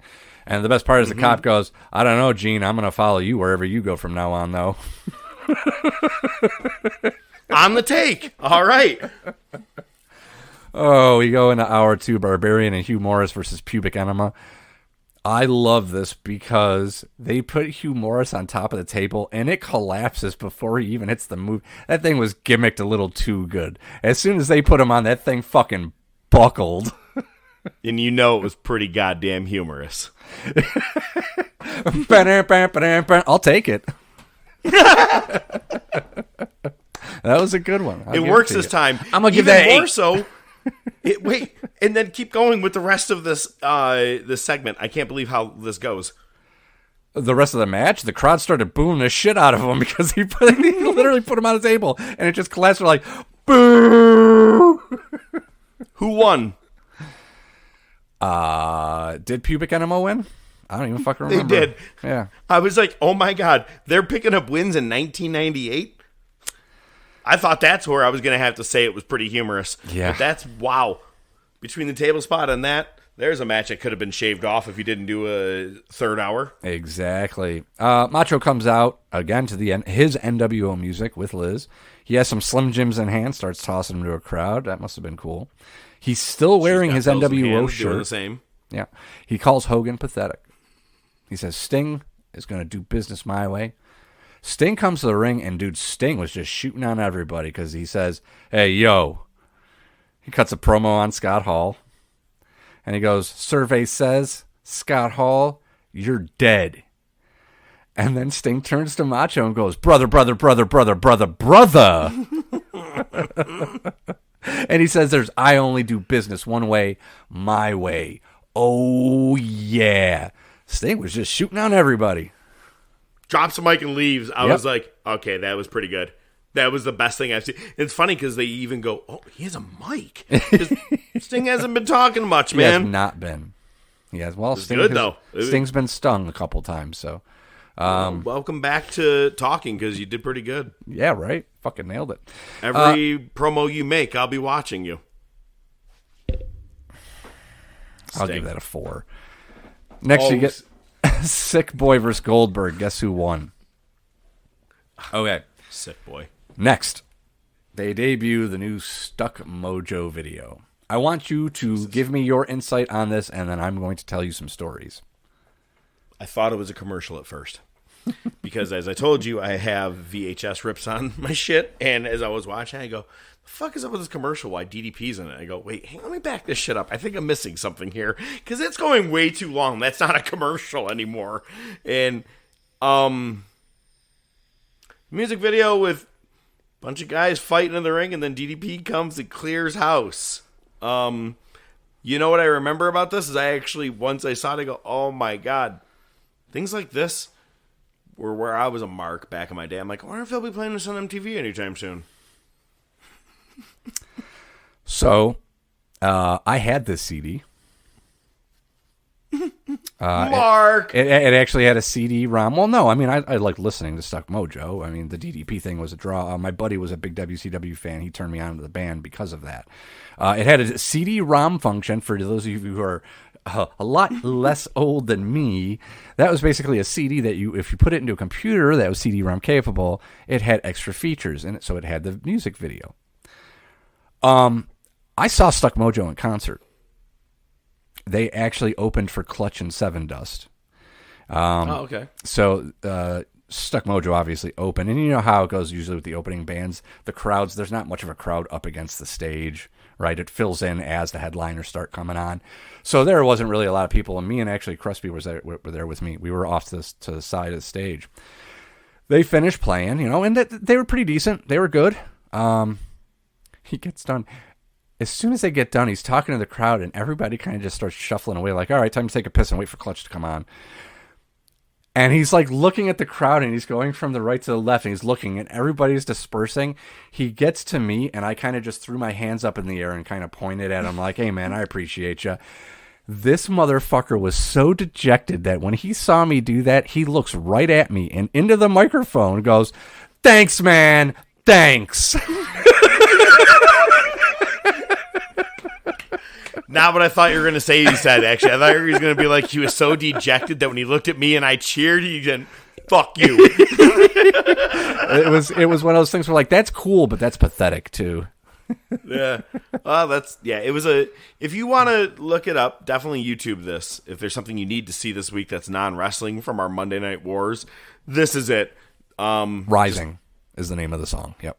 By Stuck Mojo. Yep. Something was. Not me. Okay. The China segment was a while ago. Next, you get Mike Tenay in the ring with DDP. I'm sorry, I thought she was attractive. I mean, sue me for wanting to get beat up and thrown up against a wall. Hey, be I ain't mad at you. Okay. Mike Tenay's in the ring with DDP, gets a promo on Raven. He goes, quote this, "You're getting banged." Phrasing. They're going to be facing each other on Thunder. And here is where WCW's formatting comes into question. Because after this, they go to a break. And then they come back, and Hammer's in the ring. And he calls for Paige. Diamond. Like, real creepy. I think he was trying to be creepy. It just was kind of lame. And then DDP's music hits while Hammer's still cutting the promo. Why didn't we just have this flow into one another? Why did DDP have to leave to come back to have a match? Raven interferes. Benoit makes the save. Benoit holds Raven so DDP can punch him, but Raven ducks and he hits Benoit, and it turns into a three-way schmoz. Seen that before. Like last week? I knew it was going to happen. As soon as he was holding him, I'm like, yep, DDP's punching Benoit in the face. Yep. Next, we get Gene back to school. And then we go back to Tenay. He's on the ramp this time with Bret Hart. He's got his match with Hennig at Uncensored. And apparently Hennig had some disparaging comments on Thunder for Bret's family. And Brett does, man, dude, this is the week of the Hearts doing childish things. First you have Owen going, China, watch this. You want to see me do this backflip? You want to see me do this backflip? You have Brett calling out Kurt Hennig saying, your dad never beat my dad and he never will. He never could. What are you, fucking 5? Yeah? Well, my dad could beat your dad up. Yeah? Well, your dad has 2 DWIs and has to take a bus to work. Go fuck yourself. Now, what I will give Brett credit for is he used a line from the OJ's Backstabbers. What they do, they smiling in your face all the time, trying to take your place. The Backstabbers. Backstabbers. So I did enjoy that very much. It's a great tune. Yeah. So Brett's going to be facing Bryan Adams tonight. It's his first match on Nitro. Only his second match since joining WCW. And his 9,000th against Bret Hart. Because he was a part of Demolition against Hart Foundation. He did a little bit of Crush against the Intercontinental Champion. I'm pretty sure he did Crush against the World Champion. So can't wait to see it. Banger. Oh, I'm sure it is. Next, we get Scott Norton versus Bulldog. It is impressive to see somebody that makes Bulldog look small. But they just keep putting Bulldog against meatheads. Well, apparently, I've noticed that. It's everybody who is like 300 pounds and they're like, you probably can't hurt him. Yeah, well, I think it goes more to show either he was hurt or they realized he couldn't wrestle because this wasn't even a match. They just fight off to the back. That's it. Next you get Conan versus Super Kahlo. Conan cuts a promo pre-match on Juventud. So that calls out the fact that he got Juventud his job at WCW. Conan wins. He tries to unmask Kahlo, but Juvi stops him. Challenges Conan to a match next week, and Conan goes, all right, I'll fight you next week, and if you're lucky, I'll get you an audition with the Nitro Girls. Not bad. Not bad. And he's starting to get more of a call and response with the Olale, Libera Raza, Bowdy, and Rowdy. He's starting to hit him a little more, but that shit's going to pump up soon. Heavy when Wolfpack gets Oh, in. yeah. Yep. Yeah, that's the shit that I remember, for real. All right, so we got Mike Tenay in the ring again, this time with Flair. And Flair asks, why is Gene at the party at St. Joseph's and I'm here? Well, I'm here because I want to see the main event. Hennig and Rude come down. The beard is already back. He must have realized what a bad idea it was to shave. Thank you. Oh, what a difference a shave can make. Hennig says, 13-time champ, huh? I guess that makes you a 14-time loser. I mean, you ain't lying.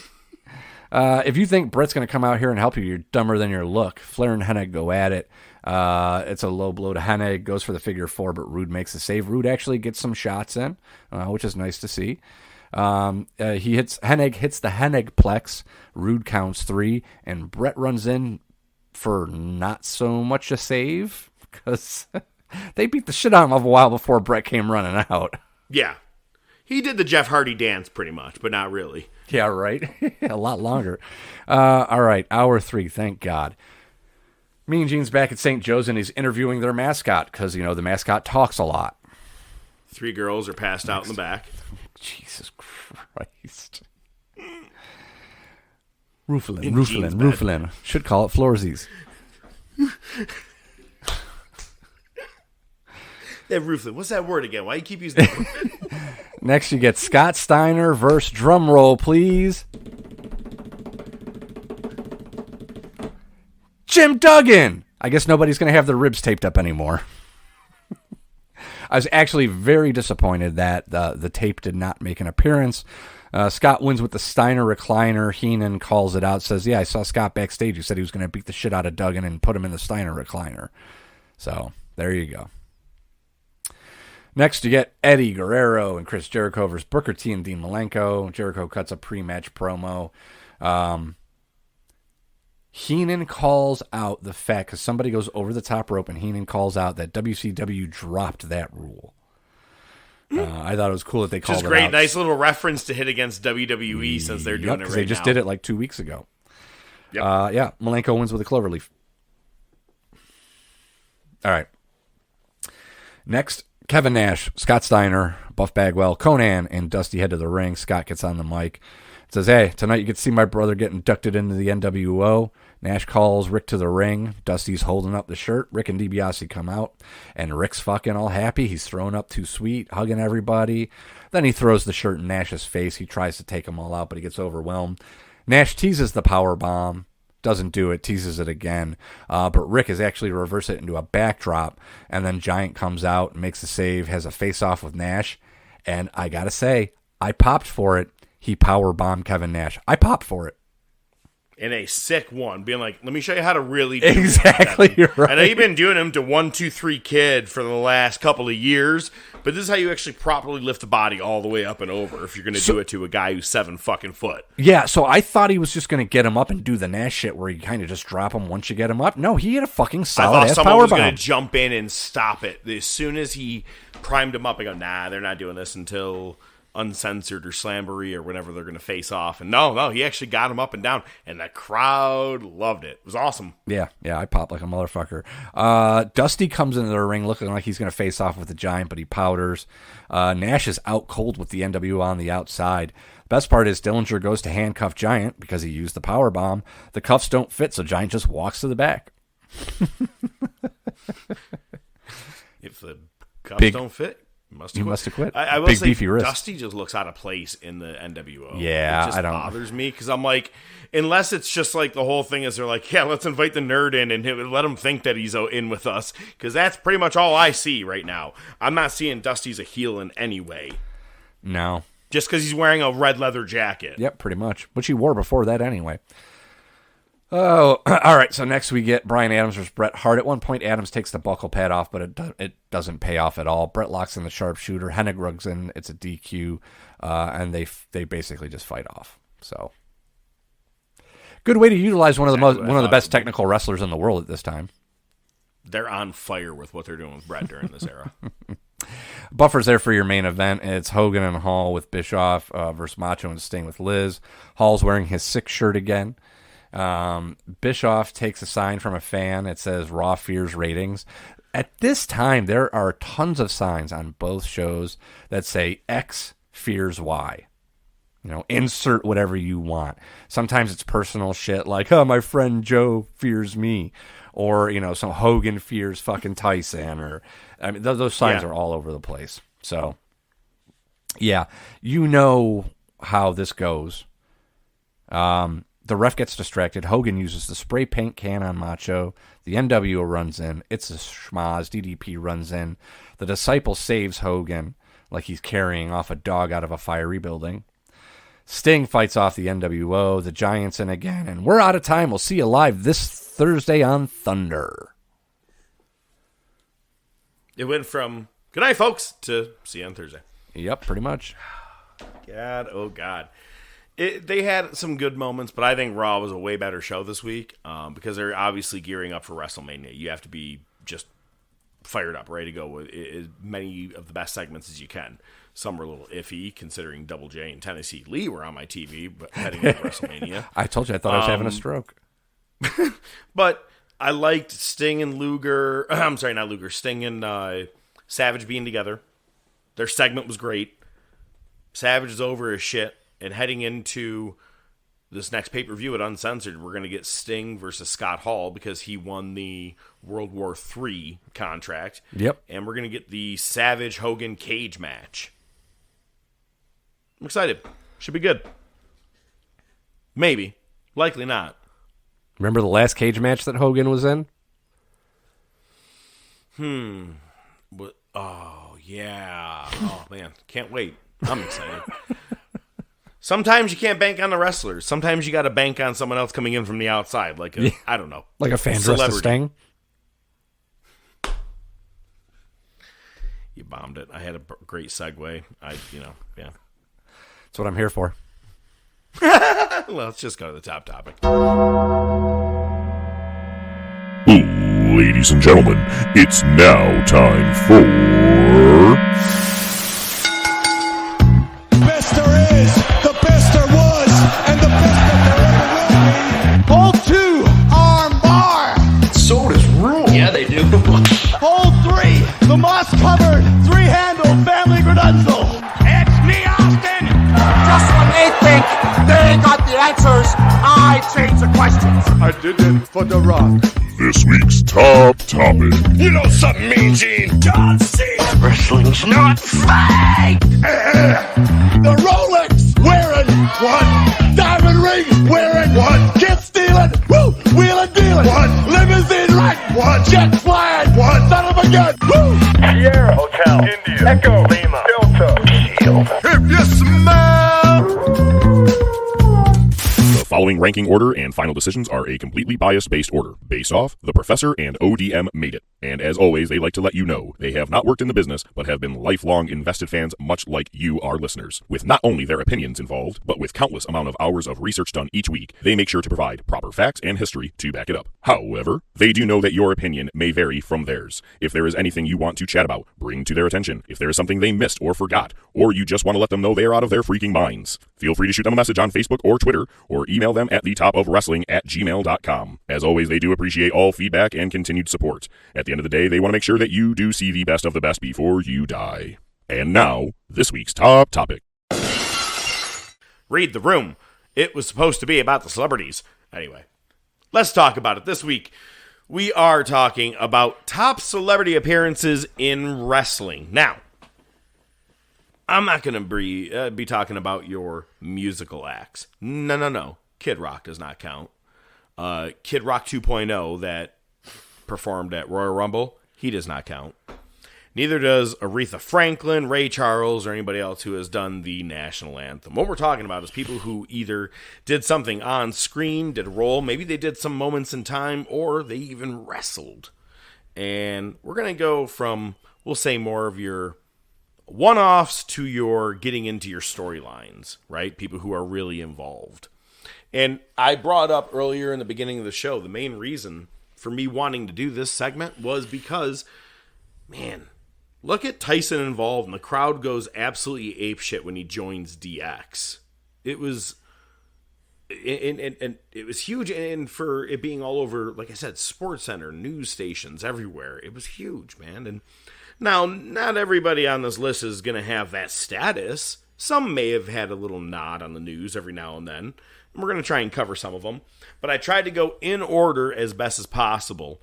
But we're going to talk about your one-offs. And we're talking impactful ones. I am not going to be bringing up every Raw guest host, because we know that became a dog shit show. Kind of like the time, what was it? Jeremy Piven and Ken Jong, or whatever his name is. And he goes, "You're going to fight at Summerfest, baby. Yeah." Jesus Christ. Yeah. One guy, Kofi. Oh God, no one could get anything right. It was horrible. So we're straying from those celebrities. First, at WrestleMania 2, man, she made horror hot. Elvira. She was a part of WrestleMania 2. Huge fan of her. And also with WrestleMania 2, as you may remember the NFL stars mixing it up with the WWE stars, or WWF at the time. Refrigerator Perry from Chicago. Hell yeah. And people were shocked that guys couldn't throw him out of the ring, but he was also throwing out actual wrestlers. They put him over pretty big in this match. I like it.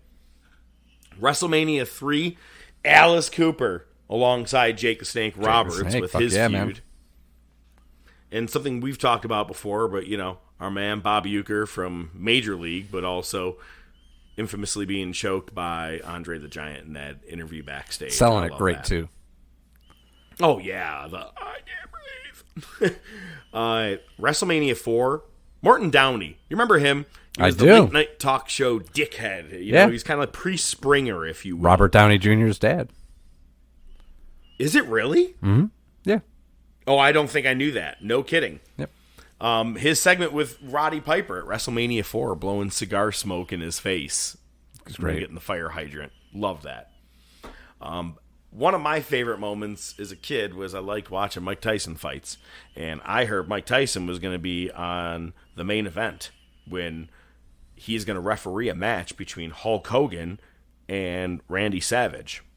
Well, just 2 weeks before that, Mike Tyson got knocked the fuck out in Japan against Buster Douglas. And they're like, hey, Buster, you want to come in for 100th the price? Buster lost the title like 1 month later anyway. Yep. Some of my favorites from WrestleMania 7 were Regis Philbin and Alex Trebek. Alex Trebek talking to Undertaker backstage was great. You also had Regis Philbin in there with, Regis was actually was with Taker. Yeah. He was, correct. I liked WrestleMania 9. They had a couple of guest ring announcers, a couple of guest people get involved. WrestleMania 8, they just skipped over shit. Burt Reynolds, that was a good little one-off. He introduced the main event for WrestleMania 10, and it was just funny hearing him talk. He's Bret Hitman Hart, and he's from Calgary, and it just check out my mustache. I don't. That's not really. I love Burt Reynolds, man. Yeah, I do appreciate at Royal Rumble '95. It was announced that the winner of the Royal Rumble was going to walk out to WrestleMania's main event, not only to have a one-on-one with the champion, but they get to walk out with Pam Anderson to the ring. And Big Daddy Cool Diesel did the old swaparooski on his boy HBK before facing him, and he came out with Pamela Anderson while Michaels came out with Jenny McCartney. I mean, and they even make mention to it. I ain't mad at it. Thing. I was all right with it. And especially Jenny at this point, she was big for that. What was it? Singled Out show, MTV. Yep. Mm-hmm. She was the blonde whore. Also on that show, you had Randy from Home Improvement, JTT, Jonathan Taylor Thomas. Yeah, he was on that show as a ring announcer at one point. Yeah, one of them. Look, I'm not going to name every one, like I said, of our Raw guest hosts, but a couple of favorite ones of mine. Pee Wee Herman, I don't give a shit. I thought he was great. He was fantastic. Bob Barker doing The Price is Right, and everyone has name tags on their chest, and Chris Jericho just on his bare chest. Everybody's like wearing a shirt or whatever. Beth Phoenix, Santino Marella. $1 million, Mr. Bob Barker. But this is the infamous moment where Jericho gets in Barker's face.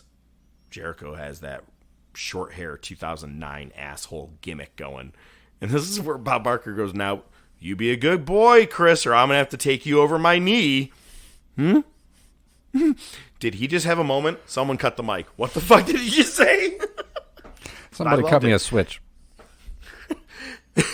Holy shit. I'm going to do this, Pat. That was a good one. Shaq has made a couple of moments in wrestling. He was when he teleported from the ambulance?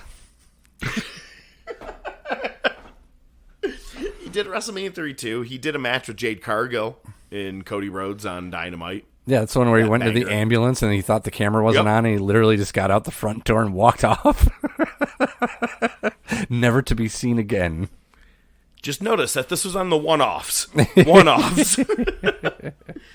Hugh Jackman was a host, I believe, in like 2009, maybe early 2010, and he had a thing where him and Ziggler were in the ring together in a segment, and he's supposed to punch Ziggler, and actually in real life accidentally dislocated Ziggler's jaw on that punch. Jesus. Ziggler had got a dislocated jaw from Hugh Jackman.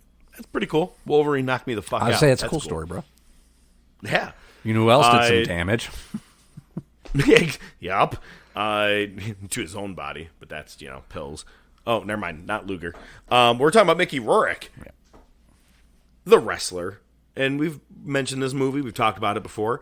But during that big The Wrestler storyline leading into the one and only WrestleMania that I went to, WrestleMania 25, where Jericho was taking out legends one by one, taking out Snuka, and then Piper, then Steamboat, then he has to take them all on at WrestleMania, beats them all, only to get punched in the face by an actor who did a movie that he's more best known for 9.5 weeks than he was for The Wrestler. So, yeah. There's that. Not a fan of Mickey Rourke. Never really cared for him. I think he's pretty good. I don't know. I hated that Jericho had to take the job punch to him. It bothered me. Jericho took a job punch to Tyson, too, on Raw. A lot of people have. Arnold S. I had to say S. I don't know the fuck you spell Schwarzenegger. Fuck it. I wasn't even bothered putting that down. I didn't want to try. But Arnold Schwarzenegger did a couple of appearances, but his biggest one was on SmackDown, where he, holds the world championship up, and he's at this point governor of California. Now, moving along from our one-offs, let's start talking about some bigger moments, right? Your matches, people who have actually wrestled and been in some moments. I'm gonna actually put this list upside down just so you. Can know, I? Okay, that's fine. I see it's missing. I mean, we are gonna put Jenna Jameson and Val Venus on there, right? Well, Val Venus was a wrestler. Jenna Jameson, very good call. You're right. Did she ever wrestle though? No, it would be a one-off. It would be a one-off for sure. Then she was a one-off. Usually, most people when they see her, she's a one-off. Matches. You're welcome. We do have, I'm not putting them into anything storyline-wise, but you do have Insane Clown Posse made their way into wrestling multiple times. But not only that duo, but equally as credible of wrestlers, SNL Weekend Update hosts Michael Che and Colin Jost. I forgot all about that. Years ago. Yeah, they entered where they were fighting against Braun Strowman and going to win the Andre the Giant Memorial Battle Royal. Filler. A couple of years back, we did see Tyson Fury get involved in a crown jewel match against actually Braun Strowman, but also Tyson Fury recently punched Austin Theory in the face at Clash of the Castle. Yeah. Maria Menounos has done a couple of appearances in a couple of matches throughout the years. The most notable thing for me is where she had someone's makeup on the back of her pants and she was wearing white pants and everybody could focus during WrestleMania. She shit herself. Yeah. I think I made him shit himself. Gronk. Remember him? Yeah. Try to forget him. In many ways. He was your host for WrestleMania a couple of years ago when the pandemic hit. But I think his best part is when he was supposed to be involved in the Andre the Giant Memorial Battle Royal. Jumps the fence, or the barricade, and a woman's security guard nearly tackles Gronk to the ground. No. Somebody had to smarten her up. He's actually part of the show. Whoops. There's a guy who is not only the cousin of Sasha Banks, but he's also wrestled on Dynamite as well. Talking about Snoop Dogg. He was your guest host. Oh, God. I was waiting for him to die when he went up to the top buckle. Oh, my God. It was horrible. His toes hit, then his shins, then his knees, then his thighs, then he laid on the guy.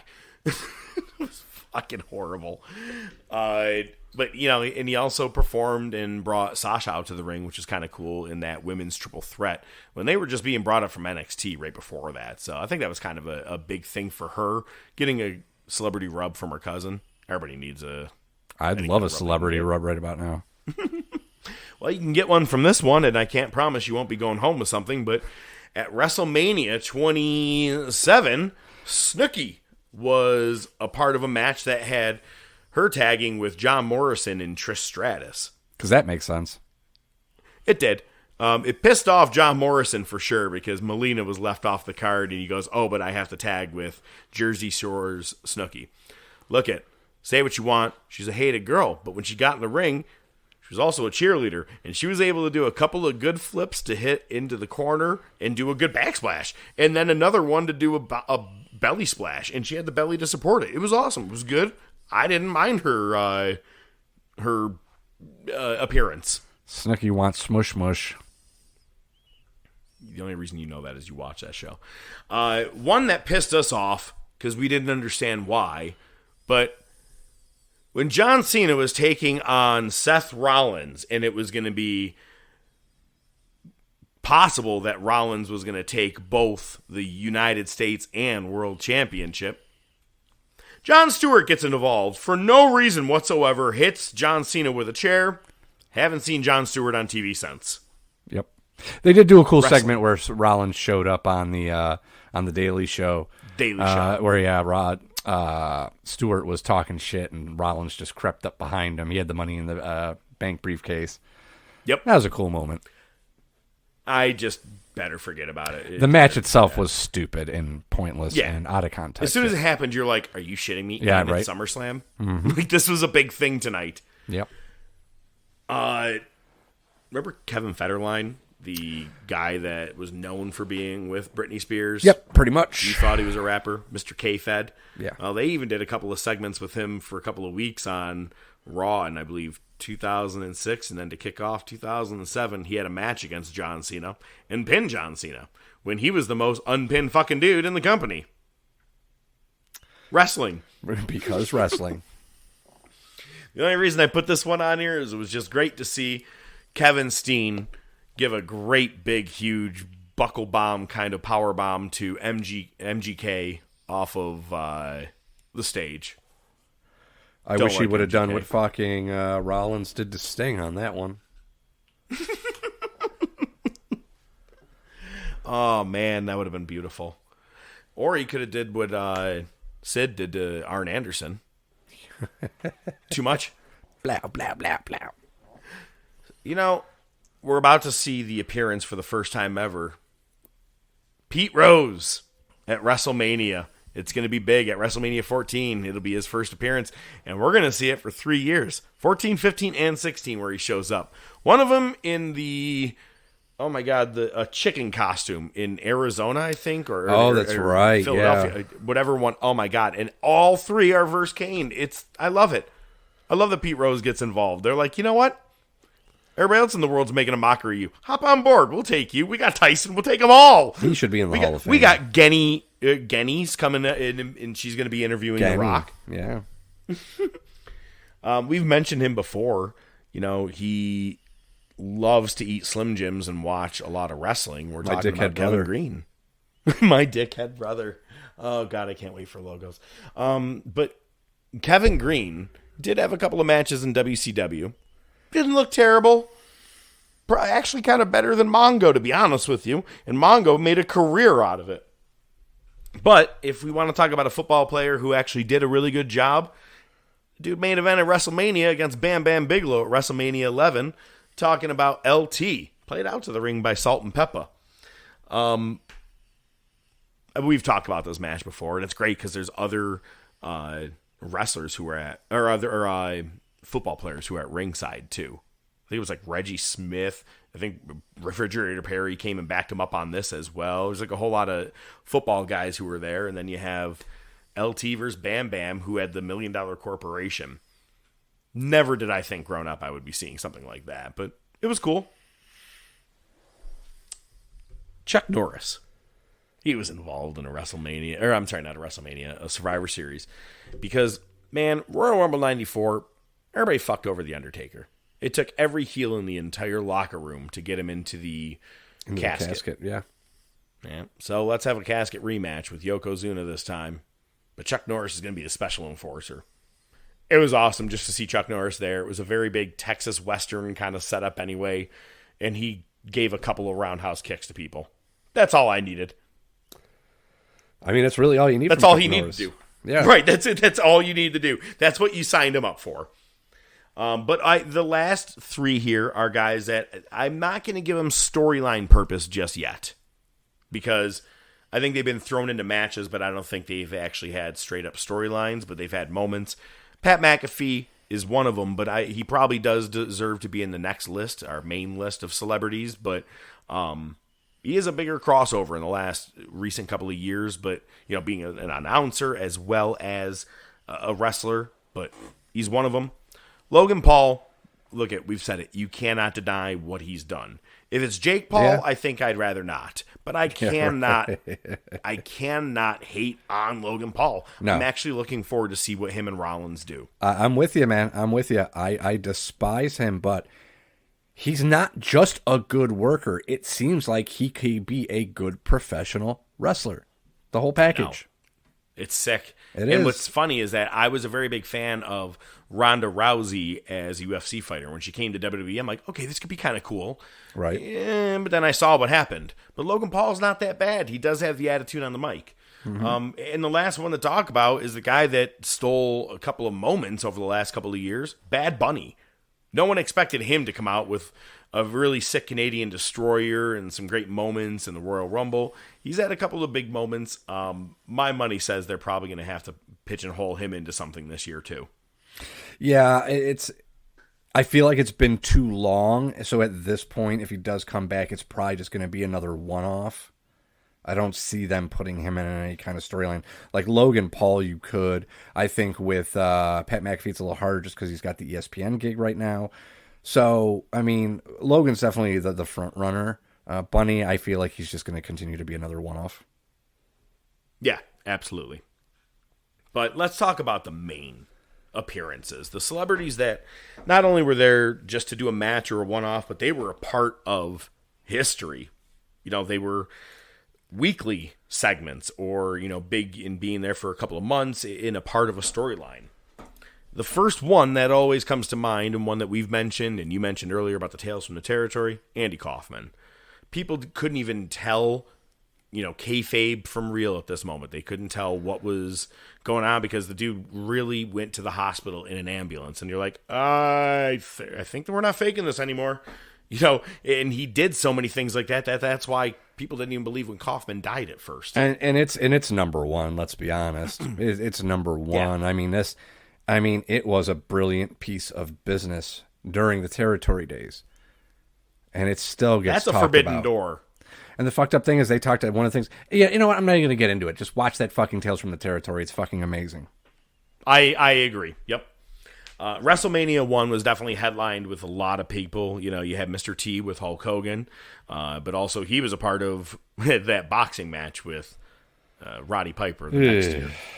Yeah, that was fun. Cyndi Lauper was also a part of working with Captain Lou and all those people, you know, especially the Goonies time, as, you know, lining up with WrestleMania 1, and as well as the Brawl that ended all, she was a part of as well, with all that lead up too. Oh, okay. Yep. And Muhammad Ali was a part of WrestleMania 1 as well, but also let's not forget his infamous moment with Antonio Inoki. Yep. This one, you know, I didn't know if I was going to get shit for, but the man really was an actor before coming into wrestling and remained an actor after. Tiny Lister, which is Sauce Dookie. He came in 89 and was gone by the end of it. He literally didn't even have a match in 90. He was there from like May of 89 to the end. They're like, all right, well, we promote the balls out of No Holds Barred. Thanks for coming. You can't do much other than slapping your own chest. He was good. I liked him. Good and terrible. In 1990, yeah, exactly.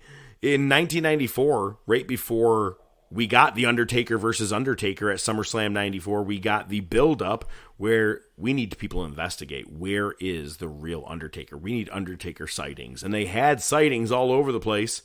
And it was led by Frank Drebin and Ed of Police Squad, Leslie Nielsen. It was fantastic. And they did great segments, especially moments where Leslie's like, I feel like I'm onto him. And he walks away, and then you just see an Undertaker hat in the background or something. It was perfect. Great segments. You ever get a chance to look at those, they're outstanding. We've talked about this, and we're going to be very soon. Dennis Rodman, being a part of the NWO. You know, this is the year where the big championship for the Bulls, and he's like, nah, I'm going to stay and hang with the NWO this week. You all do your thing. I'm not coming to practice. And speaking of that same era, Karl Malone joined in to face, or to tag with DDP. Yep. But also, let's not forget, man, Karl Malone is a very integral part in Goldberg's title win. He's the one that gives the absolute best looking cutter any celebrity has ever done, and he did it to Kurt Hennig, and Goldberg gets the win. Yeah, Malone wasn't that bad. Nah, I liked him. I liked his charisma. I'm excited to talk about him later this year when we get to that. Yeah, it ain't gonna be long. Then the following year, they're like, well, let's double down. Let's get, or I think it was actually maybe even later this year, let's get Jay Leno involved. And Jay Leno had a little bit of feud with Eric Bischoff. Dear God, I had to put it in because it was a part of the storyline, but I'm not a fan of it. Obviously, I don't need to go too deep into it because we're going to be doing this for the next couple of weeks, but Iron Mike Tyson. And look at, not only did he have this run here, but he does it in 2009 when he's a guest host, as well as doing some segments with DX and punching out Chris Jericho. And then has some moments even more in AEW with Chris Jericho in the last couple of years. He's a big wrestling fan, and, we always hear him, Bruno Sammartino, the Valentine bro. I mean, he's a big wrestling fan, so getting him in TV and getting him in storylines was always great, but I love him being a part of WrestleMania 14. Just watching this weekly has just been exciting. It's insanity, but it works well, especially with the people that you had in the main event at that point. Oh, it was the perfect chemistry of everything. Someone we've seen already, but we're going to be seeing again real soon when the very awesome Brawl for All tournament begins. Oh, Jesus Christ. Butterbean. Yeah. I got to give him as a part of storyline-wise. I mean, he was the lead up to WrestleMania 15 as the whole Brawl for All tournament. Yeah. All for JBL to get knocked out, but really for Bart Gunn to lose his job. Well, he also had his little brief feud with Mero. Exactly. That's what I was saying in recent memory for us to see with Raw is what I was referring to. My bad. Context, Pal. Your favorite moment in WCW history, the man that gave us our very first ever hat trick on this show, David Arquette. Yeah, I mean, I think when you become a world champion at that point, you kind of do get etched into history when it comes to wrestling, I guess. And Arquette is the biggest villain. But hey, man, not only that, he came back, and you can't kill David Arquette. Check the documentary out. You see him damn near die against Nick Gage. But yeah, man, the guy tried, and look, it was never his fault. It's not like he came in and was like, "Can I be a world champion today?" People blame but they're like, "Fuck David Arquette." It was not his fault. Do not blame, what I think is one of the funnier guys that was, doing acting at the time. Shit, we love him in Airheads. You guys are all woo and shit. I like him. Okay, he definitely was good. I like him better than the next guy. Yeah, the guy when the billionaires faced off at WrestleMania 23, losers going to get their head shaved. Donald Trump. I just hated seeing him on screen already as it was back then. Little did I know what future would behold. Yeah, no shit, right? Floyd Mayweather. Holy shit. No way out. Big Show gets onto his knees, and he breaks Big Show's nose, and they have a semi-main event match at WrestleMania. Where Big Show does the job like he always does.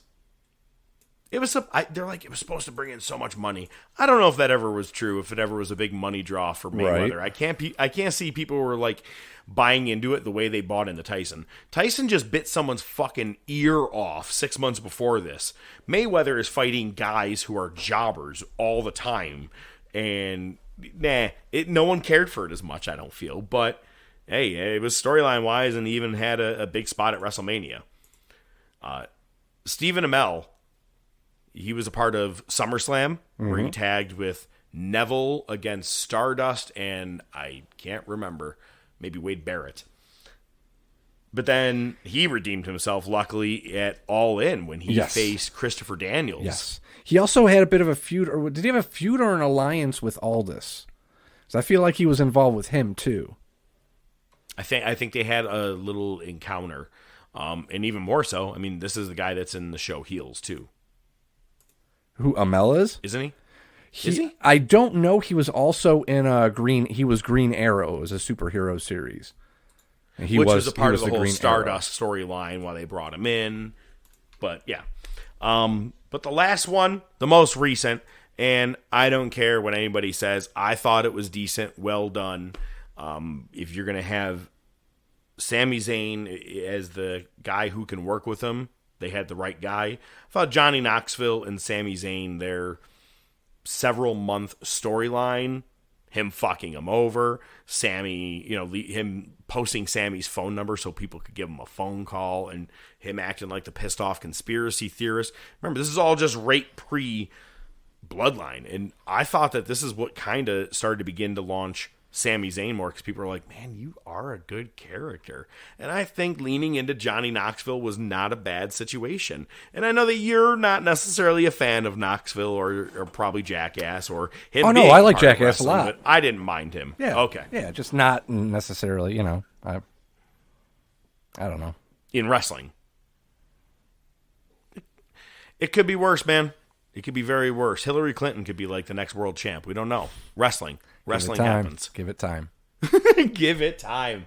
Well, guess what? That's the end of it, man. I just wanted to make sure we brought into like all of the big celebrity appearances. We had some good ones throughout the years, and who knows what will come at WrestleMania. Maybe we'll have a couple of new ones this year. Probably no one I'll even know. Every year when they announce the singer, I'm like, eh? Yep, pretty much. I never know who anybody is. I think the last one I kind of knew was like John Legend several years ago. And I'm like, I think I've seen him before. I'm familiar with his work. That boy good. Next week, we are back. We're going to be talking the wars. We're going to be talking AEW Revolution. We're going to be talking anything maybe positive or negative that happened on Raw, Nitro, Dynamite, or Rampage. Likely not Rampage because no one watches it. We'll even have a movie of the week. We'll also be having what happened on this day in history. And one thing you know that'll happen next week is something that's about to happen right now. ODM is leaving us with 5 words. You need someone to love.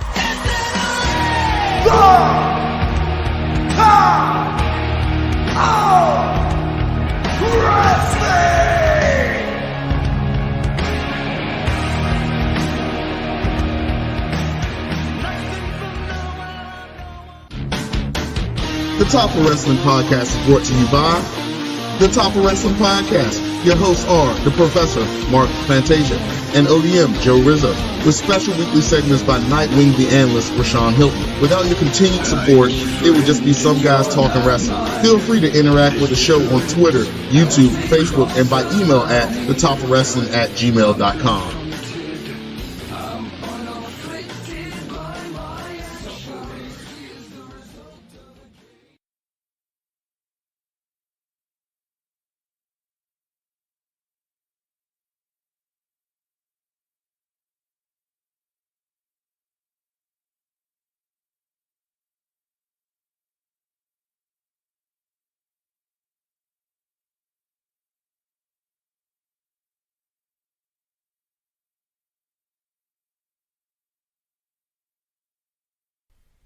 You